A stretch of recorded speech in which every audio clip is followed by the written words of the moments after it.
Let me see if I can adequately introduce you to make sure that we amp things up. I'm gonna turn to the camera now because, ladies and gentlemen, boys and girls, children of all ages, welcome to the Halcyon Show. I'm gonna do something I never do. I'm gonna introduce my guest today, Freestyle. I haven't written an introduction because I think he deserves better than that. I want to tell you how I was introduced to our guest. I was at the Plug 3. Me and my friend were in the midst of a crowd enjoying just sort of a smorgasbord of battles, and then all of a sudden a gentleman arrives on stage and announces himself to everybody. Are we having a good time? Right, has his battle, absolutely kills it, smashes it to pieces, and then when he's done, hops off the stage, goes around the barrier, and proceeds to greet and virtually harass the crowd into, like, did you have fun? Tell me what you thought. Like, the most boundless of positive energy, and I'm so happy to welcome a man today, not only because we're going to talk about his career, we're going to talk about his accolades, we're going to talk about his skills within the realm of battle rap, but he also has something, I think it's an understatement to say it's important to talk about because it touches on not only the issues they're in, but talks about a lot of the problems that we're facing as a society today. So without further ado, ladies and gentlemen, please welcome Rapthor. Welcome, sir. Yeah. Thank you very much for having me on, man. I've been a big fan of the show. I've been watching it for a long time now, since on Twitter, since I came on, since I had to chat with you. I've been watching your interviews with Tony, watching your interviews with Jed, watching your interviews across the board, and I've been a fan of it, and it's great to be here. So thanks for having me, brother. Honestly, it's a quick editorial. It's always weird when we go live because we've been talking for a little while and we've had to say hello twice now, and it's still nice. I like saying hello twice. It's like a nice little, oh, I know you a little bit now. So it's like saying hello to a friend almost. It's lovely. Much more familiarity. With a little bit more familiarity, and I also feel a little bit more the weight of the task in front of me, because having had an opportunity now to go back through your career and kind of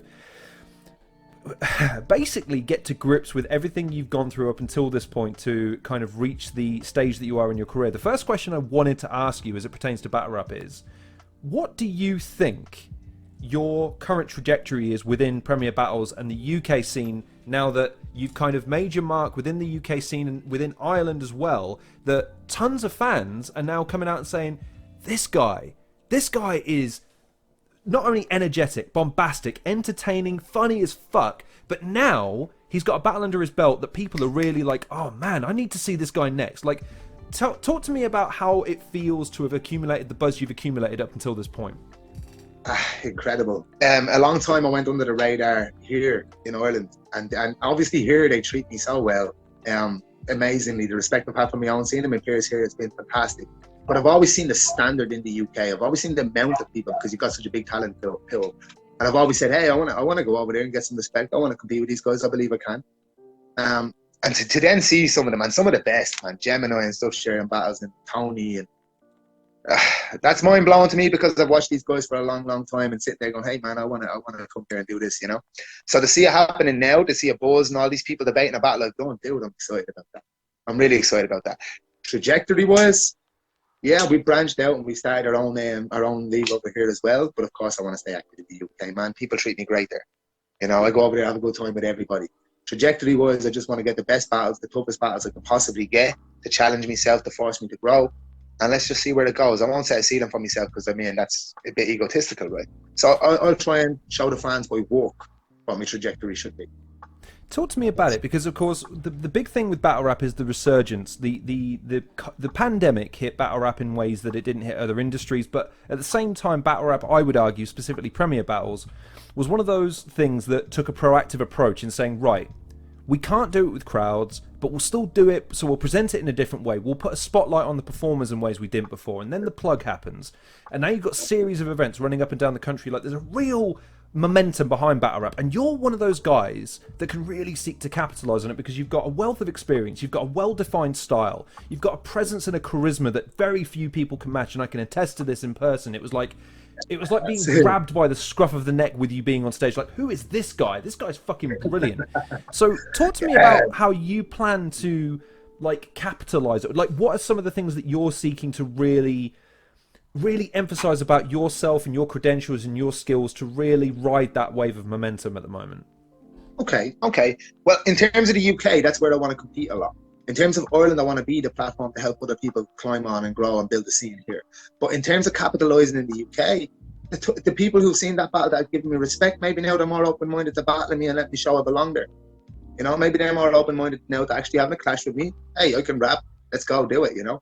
And in terms of the experience and stuff, I come in with, I've played festivals. Dude, I've opened for Kendrick Lamar, Cypress Hill, Exhibit. I've done an awful lot of stuff as it is. I've been voted Artist of the Month, given Song of the Month in the Irish Times over here. Now I want to go and show the UK that I can do that there.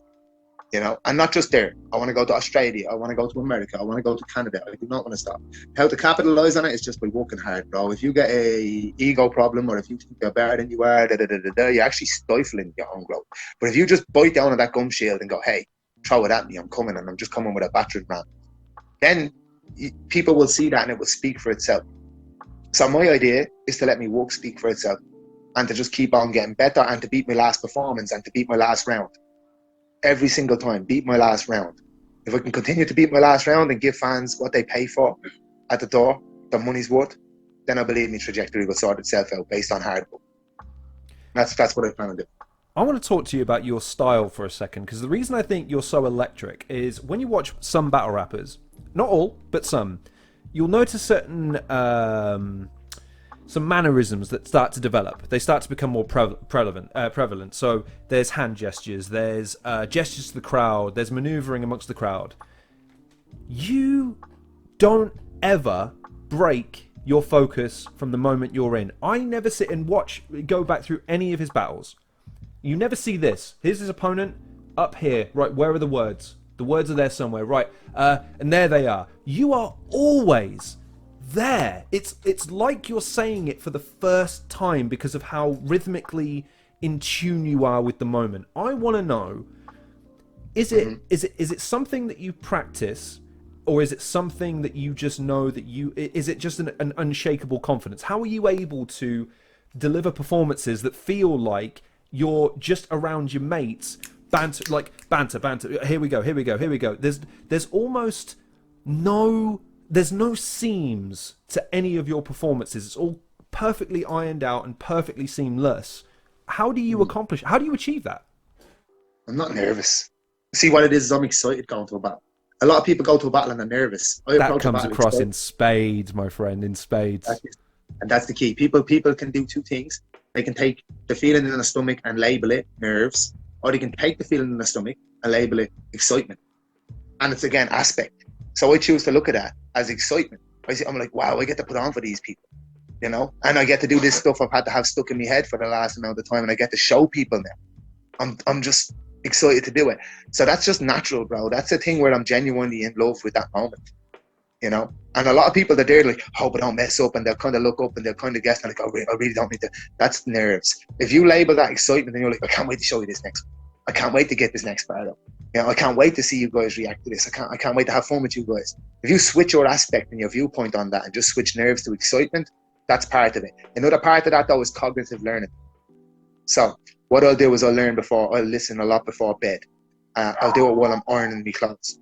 I'll do it while I'm in the van. So in other words, if someone distracts me, I can pick up at any given point and I'm not worried about it because I'm used to being distracted. So I prepare in distraction. You know what I mean? So when you're in that preparation period and you're thinking about the performance and you're thinking about the execution of it and the excitement's building to it, a lot of other battlers have expressed to me that process is like I say, it's like you say, they're nervous. It's God, I hope this comes up. It's like they're walking up to the plank, anticipating the jump and how much it's going to hurt. You're thinking about how great is that jump is going to be so much fun. And I guess the question there is, again, is that something you've always had, or is that something, did you have like a catalyst moment where you went, do you know what, why am I afraid, and you kind of just went from there? Was there ever a moment like that? No, because I come from freestyle. So I mean, I was a freestyle champion here in 2009 and still am that. So basically, I come from a situation where people walk through the door, you don't know who's coming through the door. There is no safety in preparation.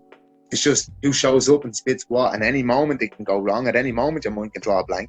That's so much more pressure intensified than this situation where you've had time to prepare for somebody. You know, so I come from a much harsher environment in terms of battle rap. Does the addition of preparation change the way you look at a battle then? So in the sense of when some people have too much time to think about something, they can then overthink it. And that can be a problem for them, as opposed to some people are just better at, no, just chuck me in the situation. I'll rely on my adaptability and my versatility to get me through. Is that so? Is it just gravy for you then? Is it just a case of, man, you're just letting me do my thing over a longer period of time, and the longer period of time I have, the worse it's going to be for you? Yeah, and the better it is for me to see the crowd. So my idea is, and I'm a big slut for the chair, bro. I'm a big slut for the chair. I love when people react to something. I'm just like, yes, this is awesome. This is fucking awesome. I just am. I'm a show punk, and that's it. And I think I seen something actually with McGregor. He said, "Oh, he's like, under these spotlights, I'm actually home, and these spotlights are too hot for some people." That's it. It's the downtime that hurts me. It's the during COVID not having a platform to battle on hurts me. It's the taking away me stage that hurts me. But putting that stage there's absolutely no chance of making me nervous. You're just telling me, hey man, welcome home. And this is where you get to be you. This is where the chains come off. This is where you actually just get to go crazy and be the crazy random person you are. Because I'm an oddball. I was born an oddball. I will continue to be an oddball. And in that situation, people applaud it. They want originality. They get to live in the 5% instead of the 95 trying to conform with everybody else. So this is an opportunity for me to break free from the 95 and live in the 5. And to be that oddball, and for people to actually appreciate that. So for me, there's no way you can get nervous about that. How can you get nervous about coming home to your girlfriend if you love your girlfriend? That's a fascinating way of putting it. I guess the not the counter to it, but the reason people get that nerve wrecky is because they're afraid of losing it, or they're afraid of being found out, or all this other stuff. And I guess the question I have as it relates to that, because we could go into the tumbleweeds of the confidence argument, but I think that's just, it's apparent that you've got it in abundance. I guess the question is, like, when was the first time that you kind of tapped into that? When was the first time that you realized, do you know what? I really love this. And the people in this position normally aren't as good at keeping their reserves as I am, and that gives me an edge and an advantage. Like, do you remember when that was? Yeah, I walked into the Lyricist Lounge in 2009 for a battle tournament, a freestyle tournament, and I had won it before. And therefore my name was defending champion on the poster, and other people were there. So they would have had time. I didn't know who was coming. So they would have had time to sit and prepare for me, and I had no time to prepare for them. And by the time I came through that, and I was like, that still didn't help them. At that stage, I was like, I'm made for this. I'm made for this. Because they knew I was here. They had plenty of time to have something written ready. And it still doesn't count because I'm still able to do it for the length of the time of that beat regardless. I mean, I've sat here with my friends and I've freestyled 7 minutes. I've thrown freestyles online and people have called them songs on beats. The guy's like, hey, you need to release that song. I was like, that ain't a song, dude. This person's here throwing words at me. You know what I mean? There's no song. Like, I don't know that. I don't know them lyrics. I have to listen to that multiple times to then be able to re-record it. And that's just reality. But again, that's living in the cognitive, bro. You know what I mean? That's happening in freestylers forget this a lot of time as well. A lot of people try to freestyle. They try and remember as they're freestyling. So that's like juggling with too many balls. You know, if you've got 2 balls, timing, delivery, boom, boom, boom, easy to juggle. But if you start sticking in extra balls and start overthinking all of that, trying to do that in the spot, you're not in the cognitive, and the balls will fall everywhere and you'll choke. But so the idea is to just kind of get the balance. But for me, when I had that moment and I realized, hang on, even if I mess up here, I've got this reserve tank, this little plan in the bag here, whereas I could probably freestyle the last minute that round if I really needed to. And most rounds are probably 90 seconds. So it just takes the cape off. It just takes the cloak off, the fear. It gets rid of it all. And you're in a situation where you can be like, I'm okay. If something goes south here, I can work it out. I trust myself. And then there's no shackles. Then you're just home. Then you're just performing. Then you're just wanting the bars. And the better people are against me, it might affect someone else. But I'm counting the views in my head, right? I'm like, I want you to be good, right? I need you to smash this. So the more you smash it, you're actually making me happy. Whereas most people might react to someone smashing it and feeling like they're personally being dragged down. Whereas I'm like, you're smashing it. The views are going up. Happy days. I'm just going to smash it down in a minute myself. And that's it. You seem to be very effective with words as well. I think even in our brief time talking to each other, there's no excess fat on anything you're talking about. You might deviate to make a point. You might punctuate an argument with a certain set of words, but I don't sense any waffle out of you. There's no meandering as such. I guess the question there is is that conscious, or is it just, is that you again, is that you as a person? Are you just very, I know what I need to say, I know what I want to say, I just say it, and I don't really worry about dressing it up too much? No, because if you believe in who you are as a person, you already know who you are. You shouldn't really have to think too much before you speak anyway, because it goes back to the Tony Blair thing we talked about before we went live. If you've got to stop and think about what you're going to say, that means it's not really truthful anyway, is it? You've given a reason for saying it. You've put a filter on there. You've given yourself a way of saying, oh, I said it because of this, I protected myself. Whereas I'm like, I don't care about protecting myself. I'm going to say what I think because I believe it. And that's all I need. That's the validation I need, comes from here. I'm not asking anybody else for validation. You know, I'm loving the fact that crowds enjoy themselves. I'm loving being an entertainer, but I'm not asking anybody else to tell me who Dean is or who Rapthor is. You know, I'm looking at me and I'm saying, who do I want to be? What do I want to do? How do I speak? And that to me is all I need. And if people don't like me, that's completely up to them. If people do like me, that's fantastic. You know, I feel no ill will towards anybody either or, on either side of the divide. Whether someone thinks I won or someone thinks I lost, I'm just delighted that they took the time to actually watch it and engage. So it's all again about perspective, bro. So I mean, I get my self-belief from me, and nobody can take that from me. Nobody. Well, maybe God, but hopefully he doesn't. You know what I mean? But other than that, no. I get it from myself. My father taught me that, dude. My father, he was a great man, and what he taught me is, he's like, yeah, you be you. You be you. And if people like you for you, then they'll be your true friends. And if people want you to try and change for them, they'll already not your friends anymore. So I just speak it because it's easy for me, bro. I'm already a good person, in my opinion. I'm already a people person. So I don't need to stop and assess what I say. I'm not going to virtue signal for the sake of getting someone to like me. It's not going to happen. And if I disagree with someone, I expect them to be okay with that the same way I'm okay when they disagree with me. And that's all. Talk to me about then, as far as, because I don't know how much truth there is in the battle rap sphere, but I think most entertainment genres these days, that there is a certain, there are narratives that get peddled. There are these weird moments, these weird zeitgeist moments where people get swept up in these weird Barbenheimer, whatever the fuck that was, right? That's a great example of, if I ask you guys, what the fuck is this? And it's, well, because Barbie and Oppenheimer are releasing on the same day, and you go, and? What's the... And what? Fucking Space Jam and Power Rangers was out back in 1995, so what's your fucking point? Like, exactly. I don't remember an amalgamation there. So I guess the question I'm asking is, in an age where the success of the genre, in some part, not maybe in a large part, because it's still a live form of entertainment, but it's word of mouth, it's shares, it's likes, it's the fucking numbers game, right?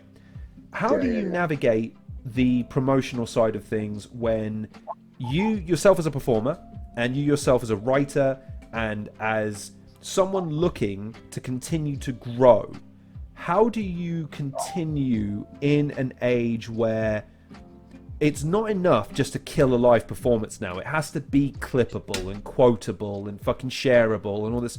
Whereas you're preparing 3 rounds, right? And you're already condensing all of this shit down into a round, right? And now someone says, yeah, great. Can you condense it down into 10 seconds for me? And you're like, but that's not what I did. How do you reconcile with that to make yourself as successful as you can be? Compromise. Okay. Saying, hey, I won't condense into 10 seconds. I'll give you 20 and we'll meet in the middle. You be you and I'll be me and I'll meet you in the middle. And here's the thing as well. I'm not clout chasing. I'm not looking for anybody to give me a pat on the back. I don't need a hug. As I said, I get it from here. So I'm not looking for validation from these circle of people that all want to like each other's stuff and share each other's stuff to feel better than they are. I already know if I stick on a beat right now, I can make a song off the top of my head. So I don't need that. So I just trust myself, bro. And I navigate it by doing the best I can in front of whoever's in front of me and let me walk speak in that way. But a lot of people, they'll feel like their confidence ain't quite there and they feel like they need to like each other and share each other and play the politics because they're overcompensating, in my opinion. If you don't need to overcompensate, then don't overcompensate. You know, but again, I have no issues with anybody taking their route. It's just I would probably label that overcompensation. If you need a circle of people to validate you, that's something. That's some stuff you need to unpack, in my opinion. You know what I mean? You know what I mean? It's inside you. You want to start unpacking that, you need to start having a look in the mirror and say, hey, how come I can't get this for myself? How come I need these other guys to make me feel important or to make me feel like me? You know, that is serious trauma. There's something wrong there, in my opinion. Someone's gone through some bad stuff, and now all of a sudden the confidence ain't good. Someone's knocked them along the way, and they've let it get to them, and now all of a sudden they need the validation from each other. No, I don't need that. I don't even want that. This was another thing that came up off air. I mean, some people take time to arrive. Some people never do. I mean, sadly, whenever I talk to younger people these days, which is a more and more common occurrence, I'm sorry, because I'm old as shit now. Me too. Oh man, like I got grey in my fucking hair on a more regular basis, and it's becoming a concern. You know what I mean? But you can't see it here because I'm trying to dress it up well, but there's grey in the old beard too. Yeah, but the other thing is that is a mighty beard. That is a mighty, mighty look, my friend. I don't know of anyone else in the battle rap scene that's got a beard even half as mighty as that. No way. No one's got as cool a beard. Now, they can say they've got great lyrics because that's true. Well, no Bobby's getting there, but he's got more of that sort of Odin wide beard at the moment. You know what I mean? It's not quite that Greek Adonis beard you've got going on. You know what I mean? Bobby's beard ain't straight like that. It ain't straight like that. Bobby's cool, but his beard ain't straight like that. No. He's still. My beard trios Bobby's beard. 100%. You know what I mean? My hair as well, because I've got some. No, I like Bob. I'm only joking, but my beard definitely trios Bobby's beard. You know, if it's a consolation to anybody, that's all I'm working with. Like, did it take long to grow that? Oh, in fairness, no, because bit behind the scenes, because I've had a baby, she rests right here, and she fucking hates any scrag. She fucking hates it. So it's that thing of, okay, fine, for you, my darling daughter, I shall remove it. I mean, I don't even get a thank you either. Unbelievable. Anyways, and you won't get a thank you at Christmas either. Santa will. I might get a pair of. I'm at that age now where if I get socks, I'm like, oh man, socks. You're gonna say socks. Oh man, socks, great. Fucking love those. Maybe deodorant as well. It's like, are you dropping hints? You know what I mean? You're saying I smell and I don't have good socks. Be honest, right? Man to man, how many Lynx Africa kits have you received in your life? How many Christmases have I been since I've been about 15? So there's been 19 years of it. 19 years, so of maybe 5 different relatives. So you got 19 by 5. You're looking at a number. You know what I mean? A lot of socks, a lot of links, a lot of stuff. And really, sometimes you try not to take that offensive. You're like, am I that bad? You know what I mean? I hope not. I have do you know what? Fine, she'll never watch this. I have an aunt who there's a place in the Midlands called Wellingborough, and I swear to God, there's a market in Christmas, and all they sell is Lynx Africa. It's the only thing they peddle. That's clever. And she just stocks up on it, and she hands them out like quality street chocolates at Christmas time, and it's like, I mean, thank you, but why? Because it's convenient. Half of my aunties are probably stocked up on Lynx Africa for this year from last year, bro. They buy it in bulk, you know what I mean? They're literally going to wholesalers and stocking up on this stuff. Like, yeah, it's just an easy way out, man. It's so you don't get caught slipping on Christmas, you know what I mean? You just give the lads that. Now I know how my dad felt when I used to give the socks and Lynx, though. I'll tell you that much. You know what I mean? I used to always think, hey, I've got this cool PlayStation, I've got these cool games, and Dad's got some socks and links. Now I've got me socks and links, and no one's giving me no PlayStation. So, yeah, I'm going to take that up with Rachel, actually. She needs to start spoiling me. You know what I mean? We're going to take that up. That's going to be beef.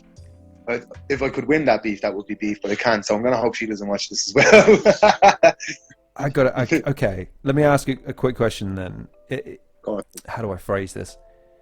It's Christmas Day. You run downstairs. There's the tree. What present would be under the tree that would genuinely blow your mind at this age, though? Because that's why I think I get these. Because I'm like, I don't know if I care. Like, if I get something, it's just nice. So if someone actually got me the so Lorne, good news, we've got you a genuine, one of a kind, life-size Dragon Zord.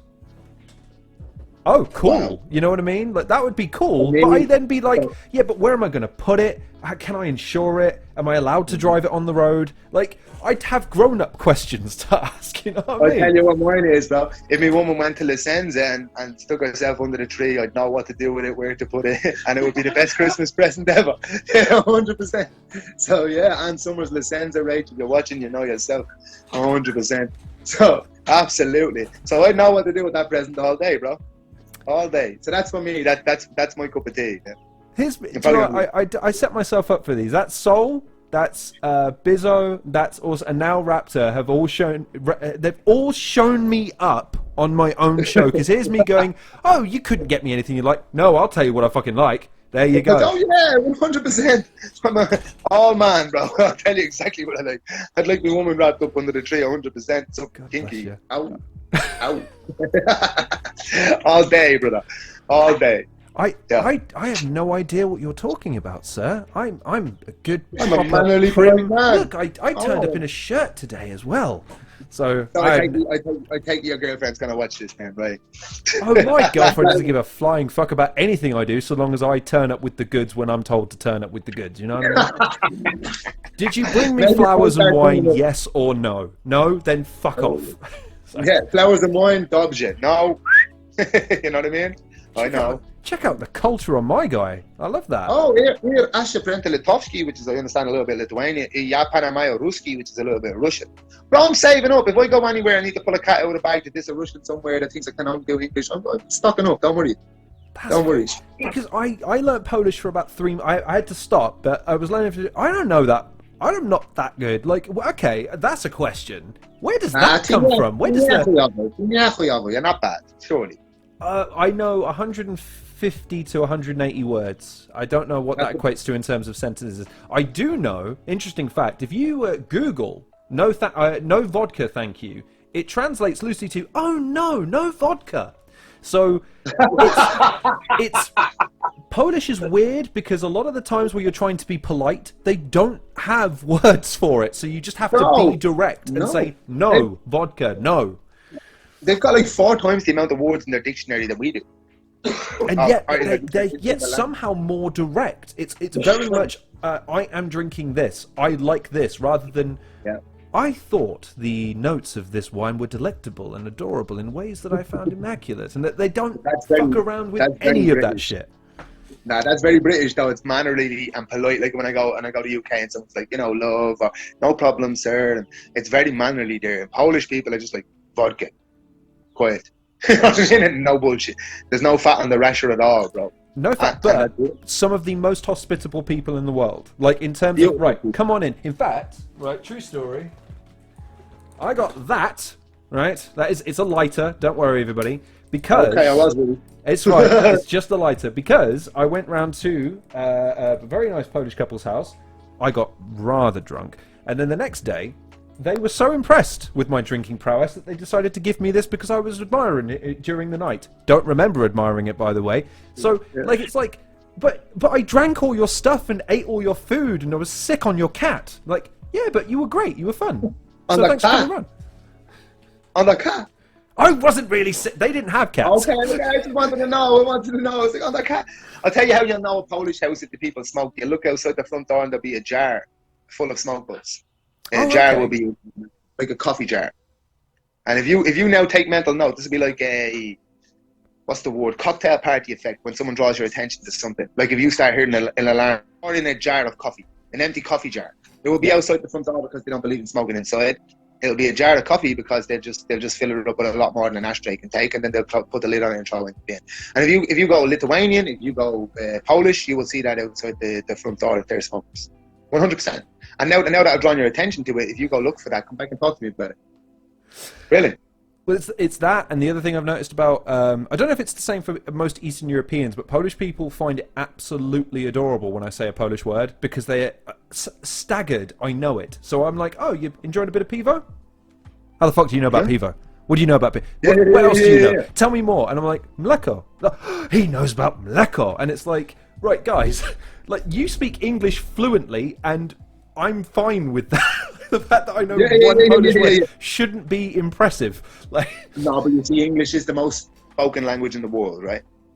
Is it? Maybe I thought it was Chinese, French. maybe Chinese and Mandarin does it, but I mean, it's up there. Most people who want jobs in America, who want jobs in the UK, even here in Ireland, they'll speak English, even if they're from different countries. But because you go to Poland, the minimum wage is quite low and stuff like that. It's not really a necessity to speak such a language for most people outside of there. They're not going to go there for work, etc. So when they hear people speaking it, they're really happy that someone appreciated their culture, that made the time to learn. So that's where that stems from. Appreciation from people. I'm not used to that. That's a new one on me. So go Eastern Europe and you'll get a lot of it. Yeah, 100%. Well, travel's something that I would hope to do someday. But so tell me, have you've had a lot of time to travel? You've had a lot of time to take in a lot of cultures and things like that. Yeah, a bit, a fair bit. Oh, France, Spain, things like that. Where they were. Tell me about it. Tell me about some of your travels. Tell me about what you've taken from your travels, man. What I've taken from my travels, I remember the first time I traveled when I was younger, and I remember realizing, oh shit, the world's a lot bigger than the little bubble I'm in, right? The culture shock. I remember feeling like, hey, everybody knows me in my little town, and when you go abroad, you're like, yeah, this is different, and the whole culture is different, and a lot of people have values over here that we could probably incorporate at home. So I mean, what that does on the road is it takes a bit of everything. And in a sense, it broke my opinion of people down to two things. There's only two types. There's good and there's cunts. And that's it. You know what I mean? But I'll say how it is. Is that okay? Is that okay? Can you swear? God fucking damn right you can. Yes, of course you fucking can. It's fucking battle rap.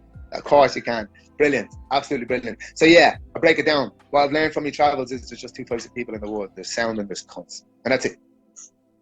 That's it. Because that gets rid of bias on gender. That gets rid of bias on race. That gets rid of bias on anything. Someone's personality and who they choose to be. That's them. That's on them as an individual. So you can really break it down to that. But what you can see is, even with Muslim people, I love it. I love taking stuff from everybody's culture, which is why I could have such fun in London and understand you guys a lot. You know what I mean? It enables me to then relate to more people. But that wasn't the intention. It was just curiosity initially. It was like, hey, how are you living? What's different about you to me? Tell me. You know what I mean? So going and seeing it for yourself, going to France and seeing how it was there, like when I come through Calais and the smaller towns in France, I was like, wow, these people are really cool. When you get to Paris, it's like London. Everyone's in a rush to go everywhere. No one's got time to really stop and talk to you, It's hustle and bustle. So you learn, and I suppose that's the same in Dublin. If you go down the country and you drive past somebody in Cork, in anywhere, they're all wave at you. Everyone waves. You go in Dublin, people are beeping at you, get out of my way, and you just kind of realise the busier a place is, the more people are working there, the more active it is. Those are the type of people you meet, London, Dublin, Paris, but around those places, Manchester, Leeds, in the UK, there's so many places where people are stopping to give you the world of time because they just got that relaxed way of life. So it depends on where you go. If you go to a big city, though, it's hustle and bustle, and you barely get to learn that much because everyone's too in a rush to tell you. So that's what I've learned on my travels. Talk to me about then, because you mentioned it, and I want to touch on it a little bit because it's interesting hearing people's different experiences as it relates to that period of time where we were all cooped up and we all had to deal with life basically being put on hold. And you mentioned there that one of the things that you really like about battle rap is that the elation, the noise, the crowd, the energy, the vibe. Talk to me about that quiet period. Like, how do you reflect on it now, and how did you feel at the time as someone that, I'm not going to say you needed it, but I'm saying that you enjoy that. So what was it like having to make do without it? I'd fallen out with the league here because I'm going to just be real with you. A guy, Matt Edwards, was running the league over here in Rapthor. This guy had pushed the likes of Conman over to battle when he was nervous, and he was saying he was nervous. He pushed him on stage. He was trying to tell me where to come up. I had a big issue. He pushed someone on stage despite being nervous. Yeah, the guy was nervous, telling me he was nervous. He's literally nudging him onto the stage. It was pure autocratic. Like, dude, come on. And this is the type of personality I just couldn't click with at the time. So he's actually now got involved, and the Irish scene here had relied on his funding and stuff like that heavily. And I've gone and fallen out with the Irish scene during that period, which means I couldn't get booked here at home because I didn't want to work with this guy either way, and he didn't want to work with me, and that's cool. We've since, by the way, had chats, and it's good. But the truth is that people like that I can't work with, and I won't work with because I don't feel, again, like I said, I get validation from myself. I don't feel the need to work with someone like that I disagree with values-wise. So I just didn't. And then I couldn't travel to the UK because of COVID restrictions and because I didn't want to get a vaccine. So it was taken from me. And I'd done like 1 or 2 online battles during that period. Online battles with no crowd, no response. Didn't enjoy it at all. I hated it. And I had bookings like with Lazy. I was supposed to be in Don't Flop. That ended up happening on the Blue Tree, but it was supposed to be in Don't Flop on a card called Pin Drop. And I never got to do it because, again, I hadn't got a COVID jab and I hadn't got license to travel over that. So for me, that was like, wow, you're just a warehouse guy. Wow, you're just a delivery driver. Wow, you're just not you anymore. Your identification's gone. And because I wouldn't swallow my pride and never try and make amends here with that league, the opportunities were gone, dude. And so for me, that down period, it actually left me in depression. I suffered with depression during that. And I ended up on Escalatat for anxiety from my doctor. Yeah, man, I really, really lost confidence in myself. I genuinely did. And I took my girlfriend to pick me back up. Actually, to be honest with you, dude, I'm going to be out straight. I went through cocaine addiction at that time. Yeah, I struggled with that, and then I had to beat that. And I wouldn't have been able to beat that without my girlfriend. If it wasn't for her picking me back up, really, I wouldn't even have half the confidence I have right now. So I'm just going to be flat up and real with you. And that's some real shit. How much of that is like stuff that you can now, because the saying what doesn't kill you makes you stronger, that all, but I don't know how much I buy into that mantra necessarily, but the fact that you've had that experience now, how much of that do you look back on and you now have some sort of retrospective feeling on it, like, right, I now know, you know yourself better, and you know now what your tolerances are, you know now, right, here's where I'm hitting my red line, here's where I'm right, I need to start doing certain things. Like, how much of that did you take away from that experience then? Or is it more, or was it just more like you kind of knew as it was happening what you had to do? Even before it was happening, I was like, oh my God, how am I going to get through this? I know well what battle rap culture means to me. I know what hip hop means to me. I know what being on stage means to me. And when I didn't have it, I was like, what am I going to do? Like, what am I going to do? Am I going to identify as a delivery worker? Am I going to identify as a guy who's got qualifications in journalism that he can't do anything with because I don't have 100,000 bloggers online? And what am I going to do? Right? So from that, the only thing I took is that I could get through it. I found a character to get through it. That's it. But also I learned that I never want to go through that again. I never want to take a break from it again, ever. Because I know now what I love to do, what I want to do, and where home is, right? And that's what I'm saying. How could you take a guy like that thinks like that, that's gone through that, and expect him to be nervous when he gets to do the thing that was taken from him? It's not. I didn't take it from myself. It was taken from me. And that hurt. But then I also started to understand. I saw a guy who's he passed away recently, rest in peace, Christy Dignan. I got to meet him and he was going to work with me as well. But he's our country's hero in Aslan here. He's our city's hero. He's the king of our city for music. And for him, he was going to go and work in a delivery company. And when I saw that, I was like, wow. I mean, this guy is so much more than me, and this is what he has to go through. So stop pitying yourself. You know, this is not just happening to me. And in that togetherness, to realise the amount of other artists that were going through it, that was something that really got, okay, you can do it. However, I never want to do it again, dude. Like, I can't do it. I couldn't live without stage, man. I couldn't live without a platform. That's it. I mean, you take it away, you strip it back, and what am I doing? I'm just a delivery guy. You put me there, and I'm a guy who gets to entertain people who really want to come and see it and enjoy themselves, and to take them out of that shit for a while, you know what I mean? To take them out of that crap, normal day-to-day stuff that makes people feel just like they're suffocated. To take them out of it and let them go crazy and cheer and either cheer against you or for you.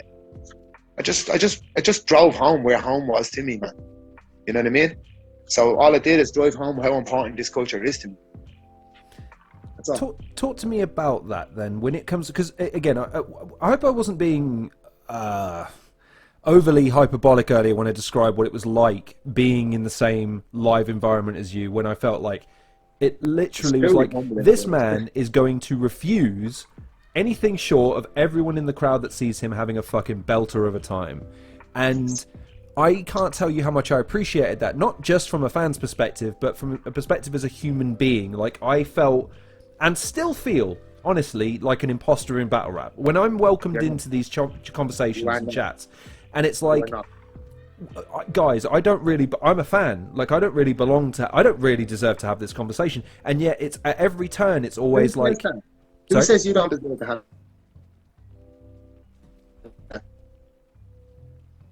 Sorry, sir? Do you say that to yourself, that you don't deserve to have this conversation? Do you say to yourself you don't deserve to have this conversation? Look, sometimes, if I feel like within the realm of battle rap, I know I'm not, look. Number one, I'm not a rapper. Number two, I'm not a musician, and number three, I'm not a historian of the scene. You know, I've not been there through thick and thin. I wasn't there when stuff happened. I've come along after the fact, as it were. And I just happen to be blessed with the ability to be able to speak to people on the basis of, I want to know what makes you so good. That's it. I don't really want to cash in on. I don't want to cash in on your name. I don't want to take anything from you. I want to know why you're brilliant, and I want to help you explain to people why. So hopefully they can not only have an appreciation of you, but they can also hopefully take away something and they go, hey, he said something there. I could do that in my job or in my relationship, and we all benefit. You know what I mean? One though, I never say I'm brilliant because I don't like narcissistic people. So for me, I'm similar. Don't listen to him. He's very, very good at what he does. I'm just going to throw that out there. He's very, very good. Thank you. For you to say it, that's fantastic. But for you, just 2 seconds ago, you said the exact same thing I just said now. When I say I don't want to say I'm brilliant, you said you're an imposter. You are not. Without people like you, we don't have this outlet. Without people like you, we don't have these conversations. We don't get to show our personality. We just get 3 rounds and no one knows us. So without people like you, we don't have shit in terms of actually connecting to ourselves, the real person in here, to the people who watch this. So for starters, you're no imposter. You're a guy that's doing something that enables the rest of us to be able to do something, because independent artists, we need people like you. So to call yourself an imposter would be the same thing as me saying, no, I'm not good at this. Yeah, and I think we can both agree that neither one of us would agree with the other in that circumstance, which I appreciate. But I guess the point I was making with that is that what it speaks to me about battle rap is that battle rap is a place where, even as that's how I feel, I have people within the scene and outside of the scene that are fans of the scene that reinforce and support and endorse and encourage. Battle rap to me is the kind of community and fandom that a lot of other fandoms could look at and think, man, we should really be like that. So the question I have is, with everything that you said in mind about what it means to you, what is battle rap to you as a performer, ultimately, because it's what you do, but as a person, like what draws you to it? Why that instead of something else? Well, I'm you. I'm a fan. I'm only a battle rapper for 3 rounds, and then I'm a fan. Who was fangirling in that room watching Shotty Horror Battle Shuffle T? I wanted to be on the other side of the barrier. You understand? I'm a fan, and that's why I'm here. I'm a fan of hip hop. I will remain a fan of hip hop. I will remain a fan of battle rap. It's like I get to go on a night out, and I get to do it for free when I just do 3 rounds. You know, these guys are gonna have me in a venue where some cool shit's happening, and all I have to do is spit my 3 rounds, do my job. And then I get to literally switch to who I actually am inside and be a fan. So battle rap to me is something I'm a huge fan of. Battle rap to me is Manchester United. It's Muhammad Ali. It's stuff I'm a fan of. You know? So that's it. That's one of the... Again, I have to emphasize how impressed I am by how eloquent and yet incisive that is. I'm a battle rapper for 3 rounds and then I'm a fan.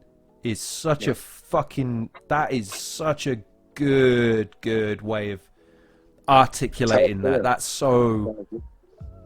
man, I'm sorry. That's rocked me. That really has. I have more in common with you than I do with battle rappers. Because apart from the GOATs, the real ones who've already proven it, the guys you've had on, Tony and Jed, Soul, by the way, stop calling yourself Jed, GOAT. So yeah, he's a GOAT. He's the best of all time. The best of all time. 100%. Him and Tony in the UK scene ain't touched. Not a chance. Shuffle, yeah, maybe. But other than that, no way. No way. So for me, to get to go to events where these people are, and then Tony D was trying to compliment me after the lazy battle. I was like, dude, fuck off. You know who you are, man. Do you have any idea who you are, dude? Like, so these guys don't have this God complex. But other battle rappers, there's such a God complex, such an image of themselves and such a way of thinking they're better than people that I have nothing in common with those guys. Whereas I've got everything in common with the fans. I've got everything in common with the guys who literally see it like that. So I'm more like the fans than I'll ever be like the battle rappers. And look, if someone in the culture takes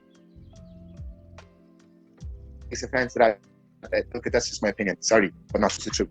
In my opinion. So the people who go around thinking with this God complex stuff, they've nothing in common with me. I can't connect with them, which is why I jump the barrier, which is why I go the other side of the barrier, because that's where my people are. You know what I mean? And that's it. And that's all there is to it. So And that's, yeah, I feel much more. And I'm not trying to sugarcoat it when I say that, like, again, man, it was not weird. Weird's the wrong word. It was just it was unexpected, because you can tell, and I'm sure you've had encounters with people like this where it's almost like, oh, I can see you've trained for this, where they shake the hand in a certain way, they have a certain lead-in line, and they also, you can tell, oh, here's my disengagement line. It's like, okay, well, thank you. So, and it's like, oh, I get it. We've just done a little dance. That's all we did there. It's a sales pitch, man. There's a sales pitch. There's no authenticity in it. I used to do door-to-door sales, and I said I've done journalism in college, and I learned a lot more off door-to-door sales than I did anywhere else. I remember I played Electric Picnic. I'll give you an example of humility. I played Electric Picnic. I felt like it was deadly. I'm like, wow, I've had thousands of people wanting to hear me rap. This is insane. And then Monday morning after the Sunday, I've gone and I've knocked the door in sales to represent Dogs Trust in trying to help dogs, and someone's just slammed the door in my face and didn't want to know what I had to say. Most people get disheartened by that, and I was just like, wow, what a lesson. What an amazing lesson. To show you two sides within 2 days. What a lesson. And I took that and I treasured it, you know? Whereas I don't know if other people might have taken that as hurt. You know what I mean? And a lot of people, they want to live in that narcissistic world. They want to live in this ego. I don't, man. I just want to learn to do my craft as good as I can and just keep on learning. I don't want that. I don't want blinkers on that stop me progressing. Like, I like to think my last performance might have been my best so far. And I want my next performance to be better than that. I mean, that's a good question. I want to agree. It's debatable only in so much as I feel like battle rap's weird in that when you're in the room, it's a different experience than when you see it on camera after the fact. Facts. And so when you're in the room and you hear stuff, and because there were battles on the plug when I remember seeing the results and thinking, you mean the shuffle battle? You mean the shuffle battle?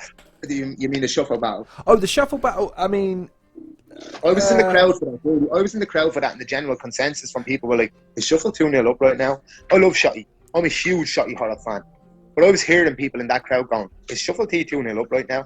And I was like, "Yeah, I think he is, man." I'll also say that battle rap's weird scary. Because I do think it's the one genre where I think you almost owe it to yourself to rewatch it a couple of times. You kind of have to, and that it was far more debatable watching back. 100%. And that's the thing. It's like in the room, it felt different. Yeah. Oh, so again, if you're going to be really anal about it, you'd be like, right, you give points when you're in the room, you give points after the fact, you give points about replayability, specificity, originality, or the rest of it. But it's not. It's ultimately, who do I feel won in the moment? And that's why it's a weird thing, battle rap, because it's feelings based, but it's a scientific. Like, you guys, again, you have to, when you're writing, you have to go, right, have I said this before?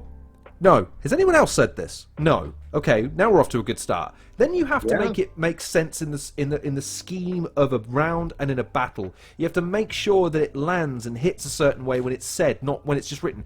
It's a hugely scientific process, and yet ultimately you're judged on semantics, and that's hard. And your judge also an opinion. A lot of people, when you walk into the room, like I've walked into London with a tricolour, right? I've walked into London clearly the away side, and I've battled a guy 20 minutes from the venue, right? And I've stuck a tricolour on stage, and I've made sure everybody knew I was Irish. I've made sure people knew I was the way side. I went down my way to make sure people knew I was the way side. I'm so proud of where I come from. And I'm also no problem with where you guys come from either. People, as I said, I'm a culture guy. Well, but pride for your home doesn't mean denigration of where you are. Never do that. Never do that. Never disrespect anybody else's home, because that's their home. That's how they feel about where they're from. And they're entitled to feel like that. You know? They're entitled to be proud of their upbringing. They're entitled to be proud of what their parents passed them down in heritage. 100%. So, again, I go unapologetically in that way to be from where I'm from and represent where I'm from and blah, blah, blah, blah, blah. But a lot of people automatically will go, you're the away side. I want you to lose now. You've just literally set yourself up as the protagonist or the antagonist. You know what I mean? And I'm cool with that. I understand the dynamics. I'm cool with that. But I still maintain lazy comes here, roles reverse. Now he's the antagonist, I'm the protagonist. That's normal. You play a role. It's just a role, you know? So yeah, man, I've always found that the fans in the room have an opinion half the time before they come in the venue. You know? Oh, 100%. You know what I mean? And if you come in the venue thinking, no, I'm going with this guy's going to win, I'm sticking with it, that's what you will see. You put anything under a microscope and it will look dirty. Anything. And I mean anything. If you go in with that viewpoint, that's what you're going to leave with. You've already made your mind up. You know? Most people make their minds up in something like 30-something seconds. You know? And it's very difficult to change that narrative. So I stopped even bothering because I'm aware of the psychology. I like Jahari window. I like psychology. I like all this stuff. A lot of times in Ireland, what I've done is with people that I knew didn't like me as a person, I've wrote a bar for their favourite battler and watched them react to it, broke me bollocks laughing. I've just set traps, man. I've done it 100 times over. I could show you videos in a downtime, but I wouldn't like to do it publicly. I'd show you in downtime. Same people who honestly hate me because I think they hate me because I'm quite confident and assured. And instead of hating me, I would rather they had a look in the mirror and said, hey, this guy wants us all to be like this, instead of trying to knock me for it. But look, you can't explain that to everybody because they feel fragile about it. Oh, and there are some people that are perfectly happy to wallow in their own misery, and that's a hard one to navigate. Suffering is a choice unless it's grieving. It's a choice unless it's grieving. People sometimes genuinely want to feel bad. They want to sit there. They want the sympathy card. They just do. Some people want that, but some people just want to live their life and smile and happy and enjoying themselves and blah blah blah. But like I said, a lot of the time you go into that realm and people are just like, no, hate this guy. And a lot of the time battle rappers who are insecure of you overtaking them will want to go against you in a decision while you're against someone else. Instead of trying to beat you themselves one-on-one, they would sooner judge a battle where you're against someone else and give them the nod to knock your brand down. But I always see through the whole thing like it's a pane of glass. I've sat down, I've studied, I've watched, I've seen it, and I just call it how it is, which again turns people against me. But as I said, I don't care. It comes from here. The belief comes from here. They don't control that over me. They don't have that power over me. And they never will, you know? So that's it. Because I know that my competitors, I know they're trying to do the game. I know the gist. I know the whole game. It doesn't bother me, you know what I mean? So I think a lot of them think that I don't know it or I'm aware of it and I've just stuck it on blast on your show. So, booyah. Right there. Hey, listen, man. I don't really do controversy here very often. I think the most controversial I ever said, and I'll say this again because I said it once, so I might as well say it again. The only controversial thing I ever said was that I questioned Eurgh's place in the battle rap scheme of things at the moment, because I put forward sometimes that, and I speak to other fans, sometimes what he does is a bit too Eric Bischoff-y, in that it's a bit too cringy. I get what he's doing. I get he's being a bit of a villain sometimes for the sake of being a villain, but sometimes, dude, read the room. Just read the room a little bit from the fan's perspective rather than as a promoter. True, but let me look at it this way. Without Eric Bischoff, you don't have WCW and you don't have your Monday Night Wars. It's why it's a painful admission to make, my friend. I owe some of my seminal battle rap experiences to and Don't Flop. I owe some of my fandom to and Don't Flop and everything. I owe me debut to Don't Flop. I owe me debut to DFI. Man, you speak to all of the battlers, and all of them at some stage or another felt some ownership over the success of Don't Flop. They all were like, man, I hope it succeeds because then we all succeed. And you can't ever really dismiss that, but you can, and this is why, again, man, there's nothing wrong with self-evaluating and re-evaluating yourself as you go along through life, because things change. The landscape changes, and you have to change along with it to a certain degree while maintaining certain standards and demeanors that allow you to navigate it with dignity and pride and a sense of self-respect. I'm going to tell you something about war. I was fighting the crowd in London, and there's one point in that battle where I was on stage, and I say something to Lazy, and the only laugh I heard in the room, and it's so familiar to me for so many years, was O's. Do you understand? I heard his voice so clear, and I was like, this is me, man. O has treated me with respect from day one. Day one. So has Briggzy. So, as I always tell everybody, their beef, they're two fully grown men. They should go and battle it somewhere. They should have a battle somewhere. That ain't my beef, dude. I've got two people who are nice to me, who treat me with respect, and who I will be respectful for, and I won't be drawn into no conflict in that way, because again, I'm my own guy. I want to run DFI over here. That's our heritage. That's where we come from. That was our first battle league. Or set that up for us. We wouldn't have a battle scene if it wasn't for Or. Imagine me not having gratitude. You know? Or imagine me just going with the prevailing orthodoxy just to fit in. You know, everybody doesn't like him. It's cool not to like him. I ain't that guy, dude. You know, and at the same time, I'll tell Briggzy, you're a coach who puts on for kids. You're a guy who gives people a platform to get them off the streets. You are a great human being. Just don't involve me in your beef with another man because I'm not into it. Dude, and this is where I'm trying to draw the distinction. It's not that there are people in this world who I don't like. There are people that are just, look, no, dude, I don't like what you stand for. But then there's people who I like, adore, in fact, respect. In fact, no, fuck it. I've got a best friend who I love like a brother. But he's an asshole, and I have to remind him he's an asshole sometimes. And yes. Like, yes, I've got friends like that too. And I'll love him to the day I die, and he's my best friend, and and if he called and said he needed a kidney, I'd say which one. But you want to see an asshole? You want to see an asshole? Go on then. That's a blatant asshole right there. Disagrees with everything I say for the sake of having an argument. Yeah, that is an asshole. And look where he's sitting. And I'm telling you, flat to him, he's an absolute ass. See, he takes that with pride. That's a badge of honor to him. You know what I mean? And I can't even change that if I wanted to. He sit down, he say something completely against, and be like, Try and convince him. I'm gonna love you anyway, because again, there's look, I reserve the right to let you have your own opinion, so long as I know deep down, I know where you're coming from is the right. You're coming from the right place. You're allowed to reach a different conclusion than me. You know what I mean? Absolutely. Misinterpreted the bits as well, because Pete would give you his last euro and then continue being an asshole. so I mean, it's so conflicted. It makes it annoying, doesn't it? 'Cause it's like, why are you an asshole? You're a good guy. Yeah, you treat me great, you dick. And I suppose, yeah, you really are a paradox on legs, my man. But yeah, Or's the same. Or knows the game, bro. He knows controversy sells. I'm telling you now, me and Visual, we're not getting dropped in one day if the little Calvin didn't go out and go on his little crazy mad patriotism drunk buzz and start being crazy and turn the whole room nuts. Yeah, and this guy put him up to it. This asshole I just showed you goes, this is like the WWE. This is fixed. Irish this shouldn't have English judges. Calvin goes out drunk, goes up on a big rant online, and then all of a sudden, you know, you've got gas buff and all doing odes about it. And it's just gone crazy. But off the back of that controversy, we've gotten the most hype battle I've had in a long, long time, the quickest release battle I've ever had, and the most debated battle I've ever had.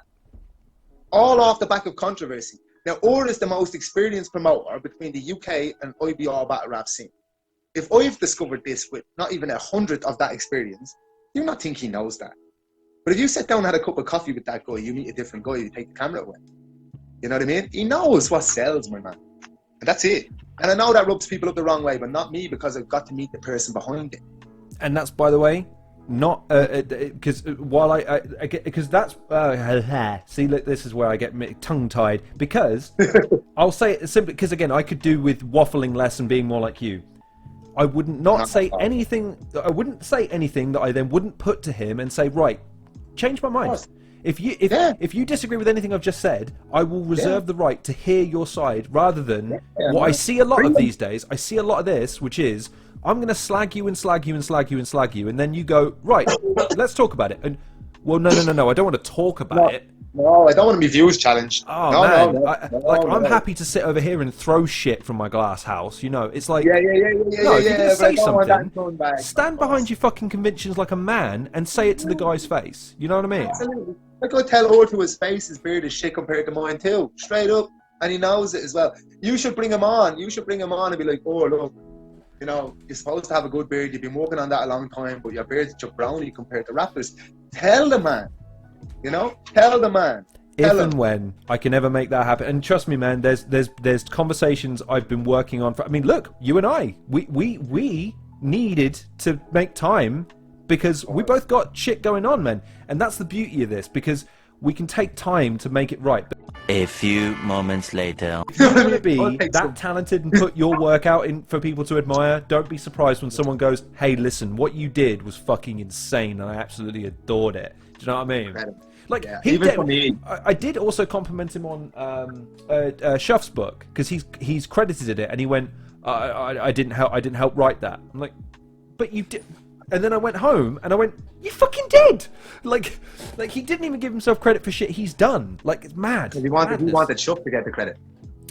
Well, because it's the authors are listed as Shuff and Bleeze, but in the book it's got like a contributions, I guess it is, section where it's listed with all the people that gave sort of segments, and they're. I'm gonna put it like this: when DF started, and I was watching it, I was a fan. When DF started, Cruger was definitely the best on the roster. But what Cruger did is sacrificed himself to go behind the camera because he knew his talents were there and put the spotlight on other people. And I think that's a big indicator of his personality. He was definitely the most talented. I've seen him kill so much, man, and I'm not even joking. And then he put the spotlight on Sensei. Yeah, 100%. And I maintain to this day, I think he was far more, and I love Sensei. It's just Kruger's ridiculous talented in comparison to anybody. But yeah, no, he wanted to shine the spotlight on other people, and he made that his thing. Can I know we were going to segue into something for a moment ago, but can I ask you a kind of a fan-esque question from one fan to another? Of course you can. What's battle rap's biggest what if in your mind? Biggest what if? So like, it's never happened, but it could still, or it should have happened. What's that what if for you? The biggest what if right now, is PB versus DF. Or DF, sorry, I stick I in it because of who I am and what colour I'm wearing. But DF, PB, that's the what if right now.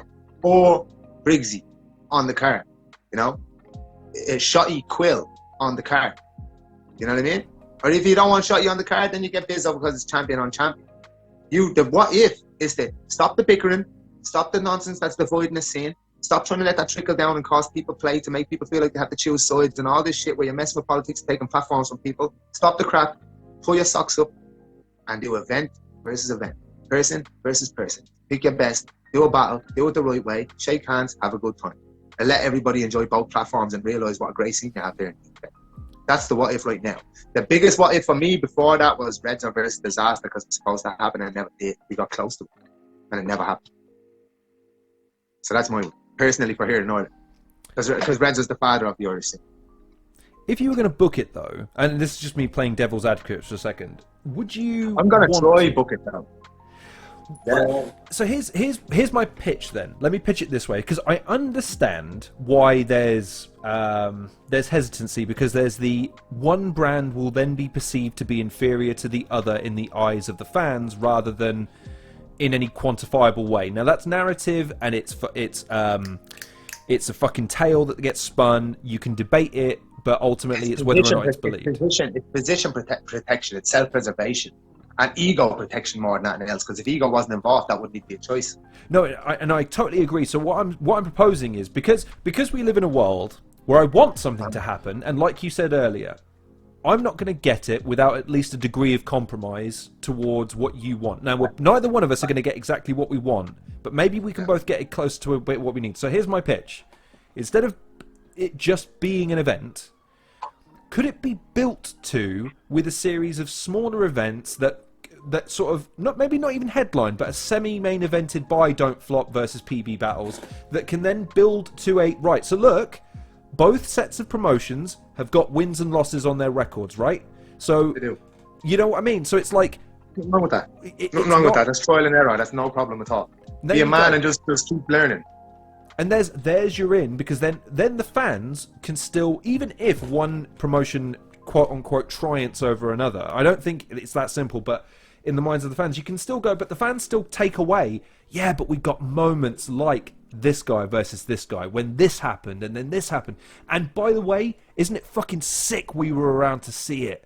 I'm glad we got it. You wouldn't even have to announce a battle. If you put PB versus DF, it's sold out. It's sold out in a fucking heartbeat. Exactly. And what the sad part is that there's so many feelings involved in business, which means there's no understanding of business. Your personal feelings don't have a place in business. You don't. You're there to do business. 100%. No, you cannot say you're running a business and then all of a sudden there's this personal stuff involved. It's contradictory to what you just said. Where reality is like the fans are going to sell this out and everybody's going to win. So how is there really any loser? But the mindset is, oh, what if their brand beats our brand? There's no loser if you have a sold out event. You're mad man. You're a businessman. You're giving the fans all the new eyes you get on the product in the interim period as well. All of the Laps fans, all of the fans that they then bring, and all the rest of that stuff. Oh my God! And what I don't get is, in no loose chat, they can exist in harmony with other leagues. And again, I love their league. You know what I mean? There's so much, bro. And it's something that people just need to realise, that these things, these crossover events, this can happen. I tell you what, then. Can I ask the devilish advocate type question? Because I'm going to put you on the spot. I'm putting the future of battle rap in your hands for a second when I ask this question. What would it take to make that happen then? What would it take? Maturity, level-headedness, cool minds, compromise, and a willingness to just kind of put the fans first. But what does that entail? So what idea has to be put forward? Okay, I'll use the example, the May Mac fight, right? Everyone said for the longest time, you can't have a UFC fighter boxing because X, right? And then they put a scenario on the table that Mayweather couldn't refuse, McGregor couldn't refuse, the UFC couldn't refuse, and Showtime couldn't refuse. They all realised, guys, we have to do this. That's €100 million though. So that in that equation, it was enough money mixed in with enough. Right, how do we sell this so no one loses face? Because it was always going to be, if McGregor wins, you know, it's this, or if Mayweather wins, it's this. Okay, great, we've got our out. We can do this. In that environment, they already had their out. Oh, McGregor lost after doing well because he was a UFC fighter, not a boxer. In fact, he done well and protects his brand because he's in another man's sport. Yes. This is different. This is different because it's the same sport. So there are no excuses. So could there be, I guess as I'm asking, could there be an out that allows both promotions in their own minds to save face? Well, I personally think if Briggzy and Eurgh agree to battle each other, then that will trickle down. That will trickle down. That would be so fucking insane. Fuck me, you'd be fire, bro. I was seeing Briggzy battling Jester in Belfast. I was like, fuck me, he's a rapper's rapper. And then I remember old battles from back in the day, and I've been like, this motherfucker's good. So these two boys can rap. That could be a battle itself. And if they were mature enough to do that, I believe everybody else in the roster would feel okay to follow suit. It's the bosses who need to sit down and talk this through. It's the communication that needs to happen for this to happen. And it's those guys at the top who hold all them threats. You know? If it ever happened then, where? Where? Yeah. Where? Oh. Where's in the middle of London and Manchester? Fuck, where I live, Northamptonshire. Have it here. Northamptonshire. So no, you that's can't. Where you go. You can't have it here. You can't have it here. Sorry, you just. Yeah. We don't have a stadium that's bigger than our local post office serves as our football stadium, so you can't have it here. Sorry. Also, what you need then is a 2-day event, and you need to throw one of them in Manchester and one of them in London. Whoa! Yeah. That. Oh, like WrestleMania fuck my idea. That's an idea. But then everybody wins. You've gone to the home side one side, you've gone to the home side another side, they're straight in the middle. Oh, that. Oh, now he's cooking. Now he's a 2-day event, one there. Oh, yeah. Go on then. Yeah, one in Brixton Jam and one in a big ass place in Manny, and there you go. There you go. Oh, go on then. See now. You know, and if you had the headline in one place be Briggzy and Eurgh, and if you had the headline in another place be Bizzo Bond versus Will, booyah, now you're talking. I now know what segment is getting released first when this podcast gets promoted. And I'm going to get in trouble. But I don't mind. I'll take that. No, I tell you what. Indemnification time. I put him up to it. It was my idea. He just copied what I told him to say. There you go. You're indemnified. I've been thinking it for ages, and I've been storing it with Eurgh and Briggzy on Twitter. I told him to say that too. See, it's all fine. You're fine. It's not a problem. I can keep rolling with this. You can't do anything to me, bro, because of the battles I do here anyway. It doesn't matter. The team will love me regardless, so there's no influence on me at all. No one can do anything to me either. Everyone's 75 miles in not either direction. They're not getting to me anytime soon. Yeah, unless Bobby Rex can swim that far, I'm safe enough so far anyway. You don't want Big Bobby swimming for you, you're gonna get him. Sure. But if you don't have that, you're all right. It's one of those infuriating things because you're having this now as far as the UK battle rap scene is concerned. It's in London or it's in Manchester. When you live in the Midlands or in the South or in Scotland, you're fucked because it's how many trains are cancelled this week? Oh, all of them. And flights as well. There was flights cancelled this week as well from the strikes. Dave was over in Portsmouth working away with one of our friends who owns a kitchen over there, and he was having trouble getting back.